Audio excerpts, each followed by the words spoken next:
Hello everyone, welcome to all of you. Exam বন্ধু চ্যানেলে সবাইকে স্বাগত জানাই। তো আশা করছি তোমরা প্রত্যেকেই খুব ভালো আছো।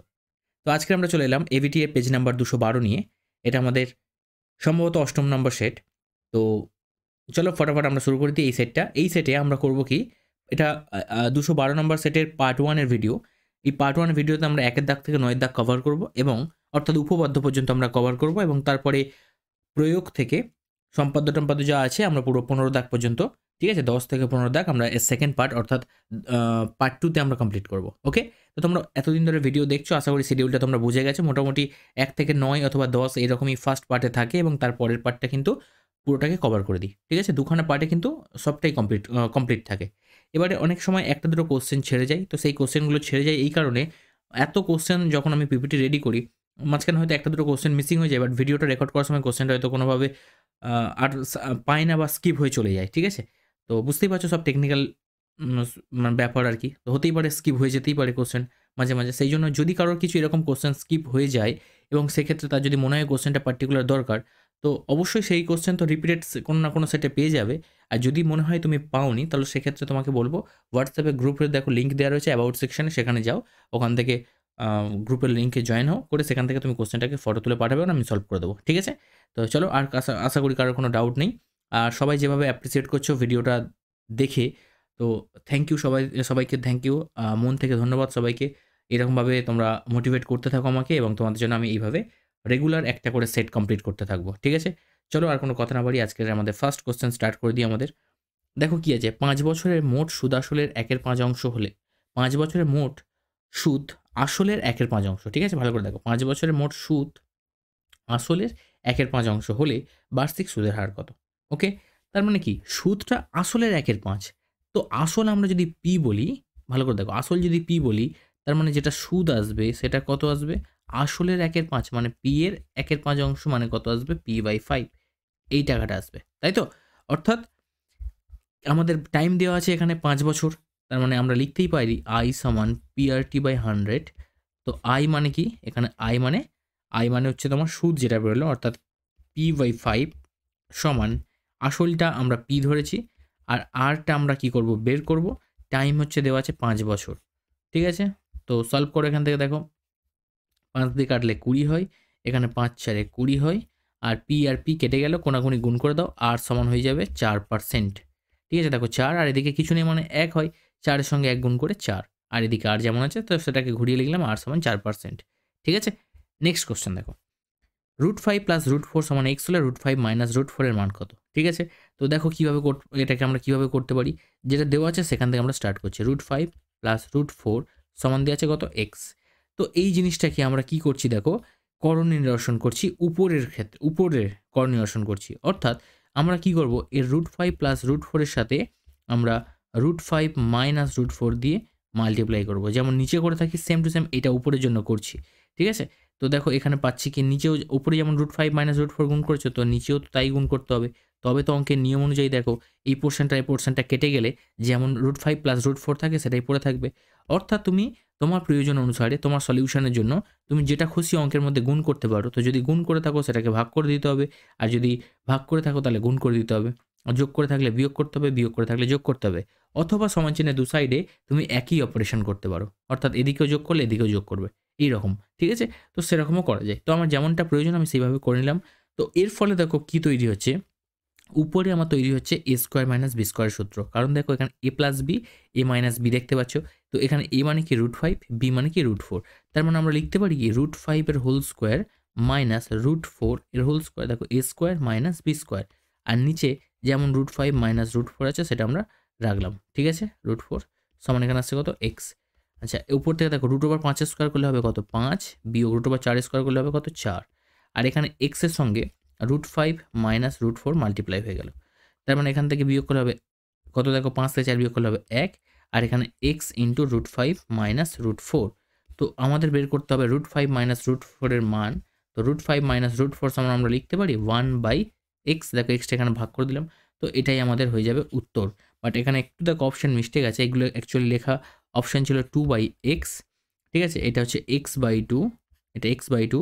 আর যেটা এখানে এটা দেখতে পাচ্ছ প্লাস হয়ে আছে, এটা মিস্টেক হয়েছে। এটা হবে 1/x। ঠিক আছে? এটা হচ্ছে 1/x আর ডিটা ছিল 1। তো আমাদের উত্তর কোনটা এলো? 1/x, অর্থাৎ অপশন নাম্বার সি হয়ে যাবে কারেক্ট অ্যান্সার। ঠিক আছে, ওকে, বোঝা গেছে। নেক্সট কোশ্চেন দেখো।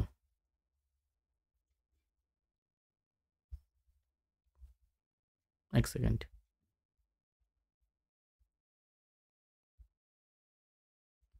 এই একটু প্রবলেমগুলো হচ্ছে, ঠিক আছে, এখন বুঝতেই পারছো একটু প্রবলেম চলছে। যাই হোক, দেখো নেক্সট কোশ্চেন দেখো কি আছে। ও কেন্দ্রীয় বৃত্তের এবি একটা ব্যাস এবং সি বৃত্তের উপর যে কোনো একটা বিন্দু, অ্যাঙ্গেল ওএসি সমান 45 ডিগ্রি হলে অ্যাঙ্গেল ওসিবির মান কত? ঠিক আছে, এটা আমাকে বের করতে হবে। আচ্ছা, ওএসি একটা ত্রিভুজের, দেখো ও কেন্দ্রীয় বৃত্তের এবি একটা ব্যাস, একটা ছবি আঁকো। ও কেন্দ্রীয় বৃত্ত, এবি হচ্ছে একটা ব্যাস, তার মানে কি এবিটার মধ্যবিন্দু ও, যেহেতু ওবি হচ্ছে বৃত্তের ব্যাস। ঠিক আছে, আচ্ছা এরপরে দেখো সি বৃত্তের উপর যে কোনো একটা বিন্দু যেখানে অ্যাঙ্গেল ওএসি, তো দেখো সিটাকে আমরা এখানে নিলাম, ঠিক আছে, ধরে নিলাম, যেখানে খুশি নাও তুমি। এবার বলেছে দেখো অ্যাঙ্গেল ওএসি 45 ডিগ্রি, তো ওএসি মিনস এটাকে আমি জুড়ে দেবো। এটা কত বলেছে? 45 ডিগ্রি। ঠিক আছে, আমাদের বলেছে ওসিবির মান কত, তো ও সি বি এইটার মান কত তোমাকে বের করতে হবে। ঠিক আছে, ওসিবি মিনস এইটার কথা বলা হয়েছে, এটা বের করতে হবে। আচ্ছা, আমরা কি জানি যে এবি যদি ব্যাস হয়ে থাকে, তার মানে এবি এই যে ব্যাসটা বৃত্তের উপরে যে বৃত্তচাপটা দেখতে পাচ্ছ এসিবি আর এই এবি মিলে এটা কি একটা অর্ধবৃত্ত, আর অর্ধবৃত্তস্থ কোণ কি হয়? সমকোণ হয়। অর্থাৎ আমরা বলতে পারি অ্যাঙ্গেল এসিবি এর যে মান সেটা হবে কত? 90 ডিগ্রি। আচ্ছা, আরেকটা জিনিস এখান থেকে লক্ষ্য করো, এও সমান ওসি, এটা আমরা বলতে পারি, দেখতেই পাচ্ছ দেখো এও আর ওসি সমান। যদি একটা ত্রিভুজ, যে ত্রিভুজটা দেখতে পাচ্ছ ওএসি একটা ত্রিভুজ, এই ত্রিভুজের দুটো বাহু সমান, প্রথমত এটা সমান কেন? কারণ এটা একই বৃত্তের ব্যাসার্ধ, তাই জন্য তারা সমান। দুটোই কি একই বৃত্তের ব্যাসার্ধ, তার দুটো ব্যাসার্ধের দৈর্ঘ্য কী হবে? সমান হবে। আচ্ছা, যদি একটা ত্রিভুজের দুটো বাহু সমান হয়, তারা কি হয়? সমদ্বিবাহু ত্রিভুজ হয়। ঠিক আছে, আর সমদ্বিবাহু ত্রিভুজের কি হয়? সমান বাহু দুটো তৃতীয় বাহুর সঙ্গে দুটো সমান কোণ তৈরি করে, তাহলে এটা 45 হলে এটাও 45 ডিগ্রি হবে। তার মানে আমরা কি পেয়ে যাচ্ছি যে অ্যাঙ্গেল এসিওর মান এটাও 45 ডিগ্রি পেয়ে গেলাম। ক্লিয়ার এই পর্যন্ত? আর গোটা কোণটার মান অর্থাৎ অ্যাঙ্গেল এসিবির মান 90 ডিগ্রি পেয়েছি, তাহলে আমাদের বের করতে হবে অ্যাঙ্গেল ওসিবির মান কত। তাহলে ওসিবি বের করতে গেলে এই গোটা কোণ থেকে দেখো এদিকের টুকরোটা অর্থাৎ 45 ডিগ্রি আমরা মাইনাস করে দেবো, দিলে আমরা জাস্ট এই অংশটুকু পেয়ে যাব। এই অংশটুকুর মান 45 ডিগ্রি হবে বিয়োগ করলে। তো এটাই আমাদের সঠিক উত্তর একদম হয়ে গেল option number B. Next question দেখো, যদি সাইন থিটা সমান হাফ হয় তাহলে থিটার মান কত? আচ্ছা, সাইন থিটা সমান দেওয়া আছে হাফ, আর এই হাফ মানে কি? সাইন কতর মান লিখতে পারি? সাইন 30-র মান লিখতে পারি আমরা হাফ। তাহলে দুদিক থেকে সাইন বাদ চলে গেলে থিটা সমান 30 ডিগ্রি হয়ে যাবে, একদম সঠিক উত্তর। নেক্সট কোশ্চেন দেখো, একটা নিরেট ঘনকের ধারগুলো সমষ্টি 36 সেমি। একটা ঘনকের ধারগুলো সমষ্টি বলেছে। আচ্ছা, একটা ঘনকের কতগুলো ধার থাকে? দেখো, একটা ঘনককে আমি ফার্স্ট তৈরি করছি। দেখো, এই ঘনকের কতগুলো ধার থাকে ফার্স্ট আমাকে বলো। দেখো, উপরে 4টে ধার, নিচে 4টে ধার, মানে 8টা। আর এই দেখো 4টে দণ্ডায়মান দেখতে পাচ্ছ, 1 2 3 4, তার মানে মোট 12টা ধার। তো 12টা ধারের সমষ্টি বলেছে 36। আচ্ছা, ঘনকের প্রত্যেকটা ধার কি হয়? সমান হয়ে থাকে। তার মানে একটা ধারকে যদি আমি এ বলি, তার মানে 12টা ধারের টোটাল মান আসবে কত? 12a, আর সেই তার সমষ্টি দেওয়া আছে কত? 36। অর্থাৎ আমরা একটা বাহুর মাপ পেয়ে গেলাম দেখো 3 সেন্টিমিটার। এবার বলেছে ঘনকটার আয়তন। ঘনকের আয়তনের সূত্র কি হয়? a কিউব হয়। তার মানে 3-এর কিউব বের করতে হবে, আর 3-এর কিউব মানে 3 গুণ 3 গুণ 3, তার মানে 27 হয়ে যাবে। এত ঘন সেমি হয়ে যাবে আমাদের একদম সঠিক উত্তর। ঠিক আছে, option number A. Next question চলে আসছি। নেক্সট কোশ্চেন কি বলছে দেখো, একটা পরিসংখ্যা বিভাজনের শ্রেণীসীমা, শ্রেণীগুলো দেওয়া রয়েছে 1 থেকে 10, 11 থেকে 20, 21 থেকে 30, এইভাবে দেওয়া রয়েছে। প্রত্যেকটি শ্রেণী দৈর্ঘ্য বের করতে হবে। আর শ্রেণী দৈর্ঘ্য বের করতে গেলে আমরা কি জানি? যে শ্রেণীগুলোর মধ্যে যদি প্রথম শ্রেণীটার ক্ষেত্রে উচ্চ সীমার সঙ্গে পরের শ্রেণীর নিম্ন সীমা যদি মিল না থাকে, অর্থাৎ তাদের মধ্যে যদি কোনো গ্যাপ তৈরি হয়ে থাকে, দেখো 10 থেকে 11 গ্যাপ হয়ে আছে, অর্থাৎ যদি 10 শেষ হয়েছে আর যদি এখানে 10 থেকেই আবার শুরু হতো, তাহলে এটার মধ্যে কিন্তু কোনো প্রবলেম হতো না। বাট এখানে দেখো একটা গ্যাপ তৈরি হয়েছে, অর্থাৎ 10-এর পর থেকে 11-এর আগে পর্যন্ত এই যে পয়েন্ট জাতীয় যে সংখ্যাগুলো, অর্থাৎ মূলদ সংখ্যাগুলো, সেগুলো কি এদের মাঝখানে যেগুলো রয়ে যাচ্ছে সেগুলো নেওয়া হচ্ছে না। তো এই জিনিসটাকে আমরা ঠিক করার জন্য কি করে থাকি? শ্রেণী দৈর্ঘ্য বের করে থাকি। আর শ্রেণী দৈর্ঘ্যটাকে কিভাবে বের করা হয়? এইরকম কেসের ক্ষেত্রে আমরা নিম্ন শ্রেণী সীমার সঙ্গে 0.5 মাইনাস করি, অর্থাৎ 1 থেকে যদি 0.5 মাইনাস করা হবে কি 0.5, আর তার উচ্চ শ্রেণী সীমার সঙ্গে আমরা 0.5 যোগ করি, অর্থাৎ 10-এর সঙ্গে 0.5 যোগ করলে হবে কত 10.5। এবার আমাদের শ্রেণী দৈর্ঘ্য বের করতে হবে, আর শ্রেণী দৈর্ঘ্য বের করতে গেলে কী করতে হয়, উচ্চ শ্রেণীসীমা থেকে নিম্ন শ্রেণীসীমা বিয়োগ করতে হয়। অর্থাৎ 10.5 থেকে 0.5কে আমরা মাইনাস করে দেবো, উত্তর চলে আসবে আমাদের 10। এটাই হয়ে যাবে আমাদের correct answer, option number D. দেখো পরের কোশ্চেন কি বলছে, আনিসুর 500 টাকা 9 মাসের জন্য এবং ডেভিড 600 টাকা 5 মাসের জন্য ব্যবসায় নিয়োজিত করে, তাদের লভ্যাংশের অনুপাত কত? তো তোমরা জানো কি যে লভ্যাংশের অনুপাত বের করতে গেলে বা লভ্যাংশের অনুপাতের সঙ্গে তাদের মূলধনের অনুপাত সমান হবে। সিমিলারলি লভ্যাংশের সঙ্গে যেমন মূলধনের অনুপাত সমান, তেমনি মূলধনের অনুপাতের সঙ্গে কিন্তু তাদের ক্ষতির পরিমাণটাও সমান হবে। তো এই ক্ষেত্রে আমাদের ওটা কোনো কাজে লাগছে না, জাস্ট তোমাদের অ্যাডিশনাল একটা পয়েন্ট আমি মনে করে দিলাম। ঠিক আছে, তাহলে আমাদের ফার্স্ট দেখতে হবে প্রত্যেকের মূলধন কত করে আসছে। যেমন আনিসুরের ক্ষেত্রে মোট মূলধন দেখো 500 গুণ 9, অর্থাৎ কত আসছে 4500। এটা হচ্ছে আনিসুরের মোট মূলধন, অর্থাৎ 500 টাকা করে 9 মাস খেটেছে, তার মানে মোট মূলধন আসছে 4500 টাকা। সিমিলারলি ডেভিডের ক্ষেত্রে দেখো, ডেভিড 600 টাকা করে প্রত্যেক মাসে দিয়েছে, 5 মাসে ব্যবসায়ী সেটাকে নিয়োজিত করেছে, তার মানে কত আসছে 3000 টাকা। তো দুজনের মূলধনের অনুপাত আমাদেরকে নিতে হবে। তো অনুপাত করে দাও, এখান থেকে দেখো দুটো করে শূন্য আউট করো, 15 3 45, 15 2 30, অর্থাৎ 3:2 হবে আমাদের সঠিক উত্তর। নেক্সট কোশ্চেন দেখো কি আছে, A X square plus 2bx minus C সমান 0 দ্বিঘাত সমীকরণের বীজদ্বয় বাস্তব ও সমান হলে বি স্কোয়ার সমান কী হবে? তো এই দ্বিঘাত সমীকরণের বীজদ্বয় বলেছে বাস্তব ও সমান, তার মানে এই সমীকরণের ক্ষেত্রে নিরূপকের মান অর্থাৎ বি স্কোয়ার মাইনাস 4ac এটার মানকে শূন্য করতে হবে।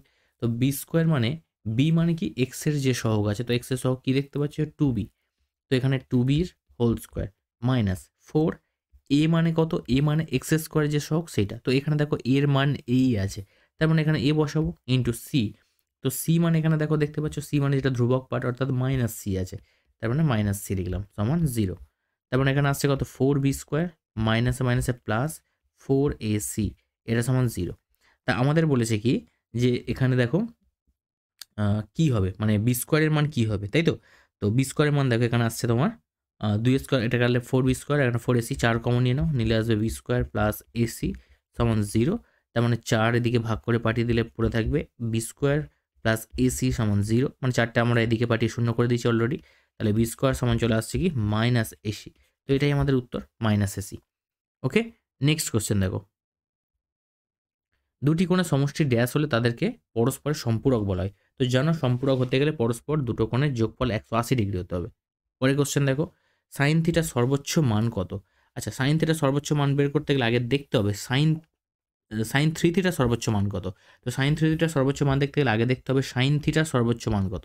তো তোমরা জানো সাইন থিটার সর্বোচ্চ মান কত 1, ঠিক আছে, অর্থাৎ সাইন থিটার সর্বোচ্চ মান আছে এবং তারা প্রত্যেকে পৃথক পৃথকভাবে একের সঙ্গে কিন্তু সমতুল্য, অর্থাৎ সাইন থিটার মান কত 1। তাহলে 1টাকে আমরা সাইন এইভাবে লিখতে পারি যে সাইন থিটা যেমন 1, তেমনি দেখো আরেকটা জিনিস সাইন থিটা সমান এই 1টাকে লিখতে পারি সাইন 90 ডিগ্রি, তার মানে আমরা বলতে পারি থিটা সমান 90 ডিগ্রি, অর্থাৎ থিটার মান আমরা পেয়ে গেলাম এখান থেকে। যদি আমি লিখি সাইন 3 ইন্টু 90 ডিগ্রি, তার মানে কত আসছে সাইন 270 ডিগ্রি, ঠিক আছে। আচ্ছা, সাইন 270 ডিগ্রির মান কীভাবে বের করতে হয় এই জিনিসটা আমরা একটু পরের ক্লাসে গিয়ে, অর্থাৎ ক্লাস 11-এ সায়েন্স নিয়ে যারা পড়বে তারা জানতে পারবে। আপাতত আমি একটু ভেঙে দেখাচ্ছি, দেখো কীভাবে এই ক্যালকুলেশন করতে হয়। সাইন এটাকে আমরা লিখতে পারি 3 ইন্টু 90 ডিগ্রি, ঠিক আছে, প্লাস 0, এইভাবে যদি লিখি।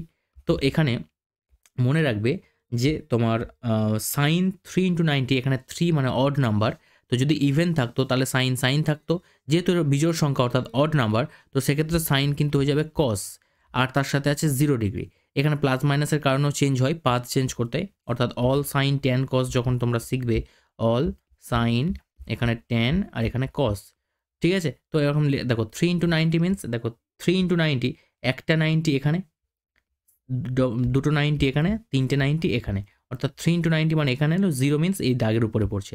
390 প্লাস 0 লিখতে পারি, তুমি 390 মাইনাস 0 লেখো, তো যাই লেখো না কেন কোনো ব্যাপার না, এটা দাগের উপরে পড়ছে, পড়ছে। তো এইটা কার ঘর চলে আসছে, ট্যানের বাউন্ডারি এখানে শেষ হয়ে যাচ্ছে, কসের ঘর স্টার্ট হচ্ছে এখান থেকে। তার মানে এখানে কসের ভ্যালু দেখো, এখানে অল সাইন ট্যান কস, এখানে কসের ভ্যালু কি পজিটিভ, তো এই জন্য আমরা দেখো কস পজিটিভ আসছে এবং 0 সাথে থিটা আছে, তো 0 বসিয়ে যাবে, অর্থাৎ কস 0 মান কত হয় 1 হয়, ঠিক আছে। তো এটাই তোমাদের উত্তর, ক্লিয়ার। যেমন সাইন 0 0 হয়, কস 0 মান 1 হয়, তো এটা সর্বোচ্চ মান কত? সেই 1ই আসছে দেখতেই পাচ্ছ। তো থিটার উপর অ্যাকচুয়ালি 3 থিটার উপর বেস করে না। সাইনের সর্বোচ্চ যেটা মান হবে সেটা তো সেটাই আসবে। ঠিক আছে? কোণ যা ইচ্ছা থাক না কেন, কারণ সর্বোচ্চ মানই যদি এক হয় তো কোণ যেরকম খুশি থাক না কেন সেটা একই হবে। তো কনসেপ্টটা আমি দেখিয়ে দিলাম কিভাবে আসে। বাট তোমরা থাকলে যদি এই ক্যালকুলেশন যদি তোমাদের বুঝতে সমস্যা হয় এখন, তোমরা সরাসরি 1 লিখবে। ঠিক আছে? সর্বনিম্ন মান থাকলে 0 লিখবে। সরি হ্যাঁ 0 লিখবে। সরি -1 লিখবে। sin থিটা সর্বনিম্ন মান -1 হয়। ক্লিয়ার? হয়ে গেল এই পর্যন্ত? আচ্ছা, এবারে দেখো নেক্সট কোয়েশ্চেন।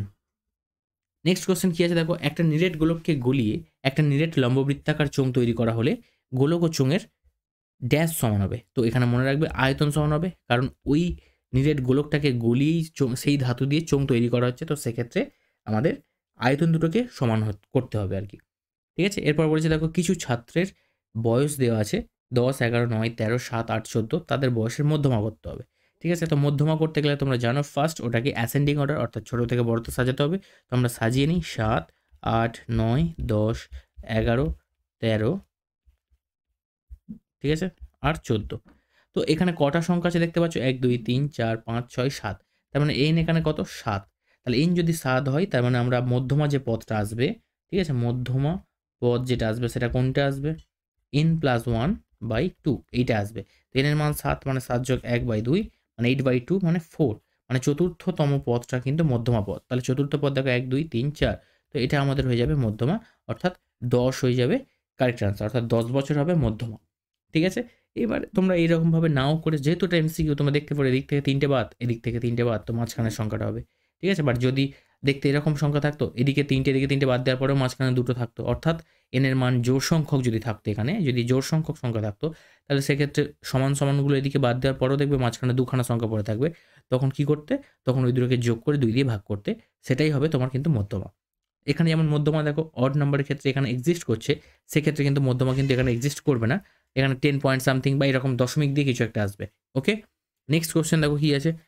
একটা দ্রব্যের বর্তমান মূল্য 100 টাকা। দ্রব্যটির মূল্য প্রতি বছর 10% হ্রাস পায়। 2 বছর পর দ্রব্যটির মূল্য হয় 81 টাকা। তো এটা প্রুভ করে দেখা যাক আদৌ সত্যি হয় কিনা। বর্তমান মূল্য কত আছে? 100 টাকা। প্রত্যেক বছর 10% হ্রাস পাচ্ছে। তার মানে 1 মাইনাস, যেহেতু হ্রাস পাচ্ছে তাই জন্য মাইনাস দেবে 10/100 হয়ে গেল। আচ্ছা, 2 বছর পর চেক করতে বলেছে তাই জন্য পাওয়ারে 2। তো এটা সলভ করলে কি পাবো? 100 গুণ এটা দিয়ে কাটলে আসবে 10, 10 একে 10 বিয়োগ 1 মানে 9 এর 10 এর হোল স্কোয়ার এটা আসবে। আচ্ছা, 100 গুণ 9 এর 10 এর হোল স্কোয়ার করা মানে কত হবে? 81 আর 10 এর স্কোয়ার করলে হবে 100। দেখো 100 100 কেটে গেল, তো 81ই আসছে। তার মানে সব ঠিকঠাকই রয়েছে। তো এই যে বিবৃতি এটা আমাদের সত্য। ক্লিয়ার? নেক্সট কোশ্চেন দেখো, বলছে যদি x প্রপোর্শনাল y হয় তাহলে x to the power n proportional y to the power n হবে। তো চেক করে দেখা যাক। x প্রপোর্শনাল চিহ্ন তুলছি, আমরা লিখছি ky। আচ্ছা, এবারে এই যে x প্রপোর্শনাল ky লিখছি, এই জিনিসটাকে আমাদেরকে এইটার মতো করে সাজাতে হবে। তো এইটার মতো করে যদি সাজাতে যাই তার জন্য আমাদের কী করতে হবে? এর উভয় পাওয়ার মানে উভয় সাইডে মানে বোথ সাইডে আমাদের করতে হবে পাওয়ারে n দিতে হবে। তার মানে কি, যেমন আমরা পাওয়ারে বর্গ করি, ঠিক আছে, ঘন করি, তেমনি পাওয়ারে n রুট দিয়ে আমরা কিন্তু গুণ করছি। তো এদিকে যেমন করবে তো সিমিলারলি এদিকেও তো তাই করতে হবে। অর্থাৎ এটাকে আমরা ভেঙে লিখতে পারি k to the power n into y to the power n লিখলাম। এবারে এই যে x to the power n আছে, এই জিনিসটাকে সমান, আর এই যে k to the power n এটাও তো একটা ধ্রুবক সংখ্যা, তার মানে প্রপোর্শনাল চিহ্ন আর এই ধ্রুবকটাকে তুলে দিলে আমরা বলতেই পারি y to the power n। ঠিক আছে? তো দেখো এটাই আমাদের প্রমাণ করতে হবে। তো এক্ষেত্রেও স্টেটমেন্ট কিন্তু সত্যই আছে। নেক্সট কোশ্চেন দেখো, 3টে সমরেখ বিন্দু দিয়ে একটা মাত্র বৃত্ত অঙ্কন করা যায়। তো একদম ঠিকঠাক আছে, 3টে সমরেখ বিন্দু দিয়ে একটা বৃত্ত অঙ্কন করা যায়। দেখো সমরেখ বিন্দু মানে কি, এই দেখো একটা বিন্দু ধরো এ বিন্দু, এইটা বি আর এইটাই। তো আমি ধরো একটা বৃত্ত তৈরি করলাম, ধরো এরকম টাইপসের বৃত্ত। তো দেখতেই পাচ্ছ এখানে দুটো বিন্দু দিয়ে বৃত্তটা পাস করছে আর মাঝখানে একটা তার কেন্দ্র হচ্ছে। তো 3টে সমরেখ বিন্দু দিয়ে একটাই মাত্র বৃত্ত অঙ্কন করা যায়। ঠিক আছে? তো এটা আমাদের স্টেটমেন্টটা কি, সরি ভুল হচ্ছে, 3টে সমরেখ বিন্দু দিয়ে একটা মাত্র বৃত্ত অঙ্কন করা যায়। তো একটা নয়, দেখো এখানে যদি আমি এরকম টাইপসের বৃত্ত তৈরি করতাম, ধরো এইটা 3টে সমরেখ বিন্দু আছে, বলছে একটাই মাত্র করা যায়। ঠিক আছে? 3টে অসমরেখ বিন্দু দিয়ে একটা বৃত্ত অঙ্কন করা যায়, কারণ সমরেখ বিন্দু দিয়ে ধরো এটা সমরেখ আছে, বাট এই ছবিটা, হ্যাঁ এটার ক্ষেত্রে দেখো মিলে গেছে কেসটা, একটু কনফিউশন লাগছে, দাঁড়াও 1 সেকেন্ড। দেখো আচ্ছা, আমি যদি বিন্দুটাকে এইভাবে নিই, ধরো একটা বিন্দু নিলাম এইটা এখানে, ধরো এ পয়েন্ট নিলাম এখানে, আর বি পয়েন্ট নিলাম এখানটায়, সি পয়েন্ট নিলাম এখানটায়। দেখো 3টে বিন্দু দিয়ে কি এটা কি বৃত্ত আঁকা সম্ভব হলো? মানে এটা কি বৃত্ত হলো? আগের যে কেসটা আমি তৈরি করেছিলাম সেখানে দেখো একটা স্পেশাল টাইপসের মানে ৩ টে বিন্দুকে আমি পরপর ডিসট্যান্সে নিয়েছিলাম, সেক্ষেত্রে আমরা বৃত্ত বলতে পারি। বাট এটা কি বৃত্ত হলো? ৩ টে বিন্দু দিয়ে কি বৃত্ত হলো? কারণ এটা তার সেন্টার নয়। ঠিক আছে? তো আগের ক্ষেত্রে যেটা করেছিলাম দেখো, এখানে যখন এরকম করেছিলাম তখন আমরা একটা স্পেশাল টাইপসের বিন্দু ধরে নিয়েছিলাম। বাট তুমি তো বিন্দু যখন প্রমাণ করে দেখাবে তখন সবার জন্য সমান দেখাতে হবে, তবেই তো বলতে পারবে। তো এইটার জন্য হচ্ছে, বাট এখানে বলেছে ৩ টে সমরেখা বিন্দু দিয়ে একটি মাত্র বৃত্ত অঙ্কন করা যায়, এটা কিন্তু ভুল। ঠিক আছে? তো এই স্টেটমেন্টটা কিন্তু মিথ্যা। বোঝা গেছে? যদি সমরেখা, এটাও তো দেখো সমরেখা বিন্দু, ৩ টে বিন্দু দেখো এক লাইনের উপরে আছে। বাট এটা কি বৃত্ত হচ্ছে? হচ্ছে না। ঠিক আছে? মানে বৃত্ত তো হচ্ছে, অবশ্যই বৃত্ত আঁকতে পারে, দুটো বিন্দু দিয়ে হচ্ছে। বাট একটা বিন্দু কিন্তু সেটা কিন্তু কভার করছে না, অর্থাৎ সেটা সেন্টার হচ্ছে না। ক্লিয়ার? তাই জন্য এই স্টেটমেন্ট কিন্তু মিথ্যা। দেখো এর পরের কোশ্চেন বলছে, একটা নিরেট লম্ববৃত্তাকার শঙ্কুর আয়তন ভি ঘন একক এবং ভূমির ক্ষেত্রফল এ বর্গ একক হলে শঙ্কুর উচ্চতা কত? ভালো কথা। আয়তন বলেছে ভি ঘন একক, আর ভূমির ক্ষেত্রফল বলেছে এ বর্গ একক, তাহলে শঙ্কুটার উচ্চতা হচ্ছে এইটা। তো আমরা দেখি উচ্চতাটা বের করে। প্রথম দেখো আয়তন কি? ভি। আর আয়তনকে আমরা কি লিখতে পারি? 1/3 পাই আর স্কোয়ার এইচ। যদি শঙ্কুর ব্যাসার্ধ, ভূমিতলের ব্যাসার্ধ যদি আর এবং শঙ্কুরের উচ্চতা যদি এইচ হয়ে থাকে, অর্থাৎ এই ছবিটা যদি এরকম টাইপসের আমরা কনসিডার করে থাকি, তবে আয়তন কি আছে? এটা ধরো আর, ভূমির ব্যাসার্ধ, আর এটা হচ্ছে আমাদের এইচ। ঠিক আছে? তাহলে এক্ষেত্রে শঙ্কুর আয়তন কত আসবে? এইটা। আর ভূমিতলের ক্ষেত্রফল, ভূমিতলের ক্ষেত্রফল মানে কি? বৃত্তটার কথা বলা হচ্ছে। তো এইটা হচ্ছে এ, আর এর ক্ষেত্রফল কি? পাই আর স্কোয়ার। বৃত্তের ক্ষেত্রফলের সূত্র কি? পাই আর স্কোয়ার। ক্লিয়ার? এবারে বলেছে কি শঙ্কুটার উচ্চতা হবে, অর্থাৎ এইচ এর মান যদি আমরা বের করি তাহলে আসবে কি 3v/a। তো দেখা যাক কি আসে। এই জিনিসটার আমরা কীভাবে অ্যাডজাস্ট করছি দেখো, 3v/a আমাদের বলেছে উচ্চতা আসবে। তো এই দুটো জায়গা থেকে দেখো, এই দুটো থেকে আমরা এইভাবে অ্যাডজাস্ট করতে পারি যে v সমান 1/3 পাই আর স্কোয়ার এইচ। এটাকে ফার্স্ট লিখে নিলাম, দেখো এই জিনিসটাকে ফার্স্ট লিখে নিলাম এই। এবারে v সমান 1/3 যেমন আছে দিলাম, আর এই পাই আর স্কোয়ারের জায়গায় আমরা a লিখতে পারি। দেখো পাই আর স্কোয়ারের জায়গায় a লিখতে পারি ইন্টু এইচ। তো এবার যদি কোনাকুনি গুণ করো দেখো 3v, আর এটা দেখো তলায় ভাগ হয়ে চলে আসবে, করলে আমরা এইচ এর মান পেয়ে যাবো। অর্থাৎ এইচটা কি? হাইট বা উচ্চতা। তো সেটা দেখো 3v/a ঠিকঠাকই এসছে, তার মানে আমাদের যে স্টেটমেন্ট সেটা সত্য। ঠিক আছে? নেক্সট কোশ্চেন দেখো, 4, 6, 4, 5, 4, 7, 8, 5, 9, 5, 7 তথ্যের সংখ্যাগুরু মান 4। তো দেখতে হবে সংখ্যাগুরু মান 4 বলে দিয়েছে, মানে 4টা সব থেকে বেশি বার আছে কিনা। দেখো একবার, দুবার, 3 বার, আর 3 বার আছে, তাই তো? 1, 2, 3। আচ্ছা এরপরে দেখো কোনটার বেশি মনে হচ্ছে? 6। তো দেখো বেশিবার নেই। 5 একবার আছে, দুবার আছে, 3 বার আছে। 5 একটা, দুটো, তিনটে, তাহলে কোথাও একটা মিস্টেক আছে। 4 এখানে সংখ্যাগুরু মান 4 বলেছে। আচ্ছা তার মানে তো স্টেটমেন্টটা মিথ্যা। এখানে 4 আছে, 1, 2, 3, আর কোথাও 4 নেই, নেই। 5 দেখো একটা, দুটো, তিনটে, এখানে তো দেখো 3টে 5। আচ্ছা 5 হয়ে গেল, 8 আর 7, 7 দুটো আছে, তো হবে না। তো এক্ষেত্রে সংখ্যাগুরু মান তো নয়, এক্ষেত্রে সংখ্যাগুরু মান 4 আর 5 দুটোই। তো এখানে শুধু 4 দেওয়া আছে, তাই জন্য এই স্টেটমেন্টটা কিন্তু হয়ে যাবে মিথ্যা। ঠিক আছে? মিথ্যা। নেক্সট কোশ্চেন দেখো, বলছে কি 3 ব্যক্তির মূলধনের অনুপাত 4:7:9। প্রথম ব্যক্তির লাভ তৃতীয় ব্যক্তির লাভের তুলনায় 100 টাকা কম, দ্বিতীয় ব্যক্তির লাভের পরিমাণ নির্ণয় করো। ভালো কথা। অনুপাত দেওয়া থাকলে আমরা বলতেই পারি যে প্রথম ব্যক্তির মূলধন 4x, দ্বিতীয় ব্যক্তির মূলধন 7x, আর তৃতীয় ব্যক্তির মূলধন 9x। তাহলে বলছে প্রথম ব্যক্তির লাভ তৃতীয় ব্যক্তির তুলনায় 100 টাকা কম। আচ্ছা প্রথম ব্যক্তির মূলধন যদি 4x হয়ে থাকে, আর তৃতীয় ব্যক্তির মূলধন যদি 9x হয়ে থাকে, তো এদের মূলধনের অনুপাত যেটা আসবে তার যে ডিফারেন্স সেটা 100 টাকা হলেই হবে। ঠিক আছে? অর্থাৎ আমরা এখান থেকে বলতে পারি যে 9x মাইনাস 4x, দেখো তাদের মূলধনের অনুপাত যেটা হবে সেটাই তো তাদের লাভের অনুপাত। আর তাদের বলে দিচ্ছে দেখো লাভের তুলনায় 100 টাকা কম। তার মানে কি তাদের লাভের অনুপাতের ক্ষেত্রে মূলধনের অনুপাত যতটা কম হবে, লাভের অনুপাত ঠিক ততটাই কম হবে। কারণ যেটা মূলধনের অনুপাত হয় সেটাই লাভের অনুপাত হবে, এবং সেটাই ক্ষতির অনুপাত হবে। তাই জন্য এখানে আমরা লিখতেই পারি এই 9x মাইনাস 4x সেটা সমান 100। অর্থাৎ এখান থেকে 5x সমান আমরা লিখতে পারি 100, x সমান লিখতে পারি 5 20 100, মানে x এর মান 20 এসে গেল। তাহলে আমাদের বলেছে দ্বিতীয় ব্যক্তির লাভের পরিমাণ কত। তো দ্বিতীয় ব্যক্তির লাভ কি? এটাই তো আসবে। তো দ্বিতীয় ব্যক্তির লাভ হয়ে যাবে 7 × 20, অর্থাৎ 140 টাকা। ঠিক আছে? ব্যাস হয়ে গেল। নেক্সট কোশ্চেন দেখো, বার্ষিক 6.14% হারে সরল সুদ ও কিছু টাকা বছরের দ্বিগুণ হবে, কত বছরের দ্বিগুণ হবে তা নির্ণয় করতে হবে। আচ্ছা পি টাকা দ্বিগুণ হয়ে যাবে মানে 2p টাকা হবে, সিম্পল। তার মানে সুদ কত এখানে আসবে? 2p মাইনাস p, অর্থাৎ p টাকা হবে সুদ। তাহলে i সমান PRT/100 থেকে আমরা লিখতে পারি যে i এর মান এখানে p, আয়ের মান পি, আর আসলটাকে তো আমরা পি ধরেছি। সুদের হার বলে দিয়েছে দেখো 6.14%, যেটাকে আমরা সলভ করে নিচ্ছি 25-এর 4%। তো এখানে আমরা লিখতে পারি 25, আর অঙ্কের নিয়ম অনুযায়ী ভাগের সময় 4টা নিচে চলে আসছে, আর টাইমটা আমাদের বের করতে হবে 100 যেমন আছে তলায় দিলাম। দুদিক থেকে দেখো পি পি কেটে দাও, এখান থেকে 25 4 100, 4 4 16, এদিকে কিছু নেই মানে 1 আছে, কোনাকুনি গুণ করলে 16 1 16, আর তার মান কি টি, অর্থাৎ টি এর মান কত হলো 16 বছর। তো ওটাই আমাদের বের করতে বলেছে, কত বছরে দ্বিগুণ হবে, তো 16 বছরে দ্বিগুণ হবে, সিম্পল। নেক্সট কোশ্চেন চলে আসছি, √3 - 2 এর অনুবন্ধীকরণী যোগফল বের করতে হবে। আচ্ছা, √3 - 2 এর অনুবন্ধীকরণী কি হবে? এর অনুবন্ধীকরণী হবে দেখো -√3 - 2। বলেছিলাম যে রুটের আগে সাইনটা শুধু চেঞ্জ করে দাও। এবার এদের দুজনের যোগফল বের করতে বলেছে। তাহলে একটা সংখ্যা কি √3 - 2, আর তার অনুবন্ধীকরণী কি দেওয়া আছে, মানে বের করলাম আমরা -√3 - 2, ব্যাস এই দুটোকে যোগ করতে বলেছে। তার মানে √3 - 2 প্লাস মাইনাসে -√3 প্লাস মাইনাসে -2, তাহলে +√3 - √3 কেটে গেল, -2 ক্যালকুলেশন করলে হবে -4। তো এটাই আমাদের উত্তর হয়ে গেল। পরের কোশ্চেন আসছি, 5x² - 3x + 6 = 0 সমীকরণটির বীজদ্বয় আলফা এবং বিটা হলে 1/α + 1/β মান নির্ণয় করো। ঠিক আছে, তো এখান থেকে আমাদের ফার্স্ট কাজ করতে হবে, আলফা আর বিটার দেওয়া যে সমীকরণ আমরা দ্বিঘাত সমীকরণের ক্ষেত্রে লিখতে পারি, অর্থাৎ একটা দ্বিঘাত সমীকরণ যদি এরকম হয়ে থাকে ax² + bx + c = 0, আর এখানে তার দুটো বীজ আলফা আর বিটা হয়, তো সেক্ষেত্রে আমরা বলতে পারি যে আলফা প্লাস বিটা সমান -b/a এই সমীকরণ থেকে। সিমিলারলি আবার আমরা একটা বলতে পারি আলফা গুণ বিটা সমান c/a, বাট আমাদের সমীকরণ তো এটা দেওয়া নেই।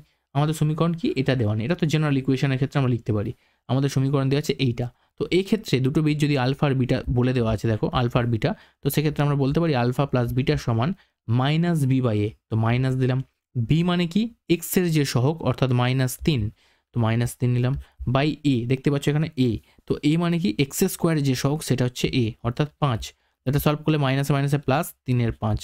ওকে, এরপর চলে আসছে কি আলফা গুণ বিটা অর্থাৎ c/a। দেখো আলফা গুণ বিটা করলে c/a, সি মানে ধ্রুবক যেটা অর্থাৎ +6, আর এ মানে কত 5, হয়ে গেল 6/5। তো এই দুটো বের করে নিলাম। এবার এই দুটো আমাদের কাজে লাগবে কিভাবে, দেখো আমাদের মান দিয়েছে 1 + আলফা আর 1 + বিটার মান বের করতে।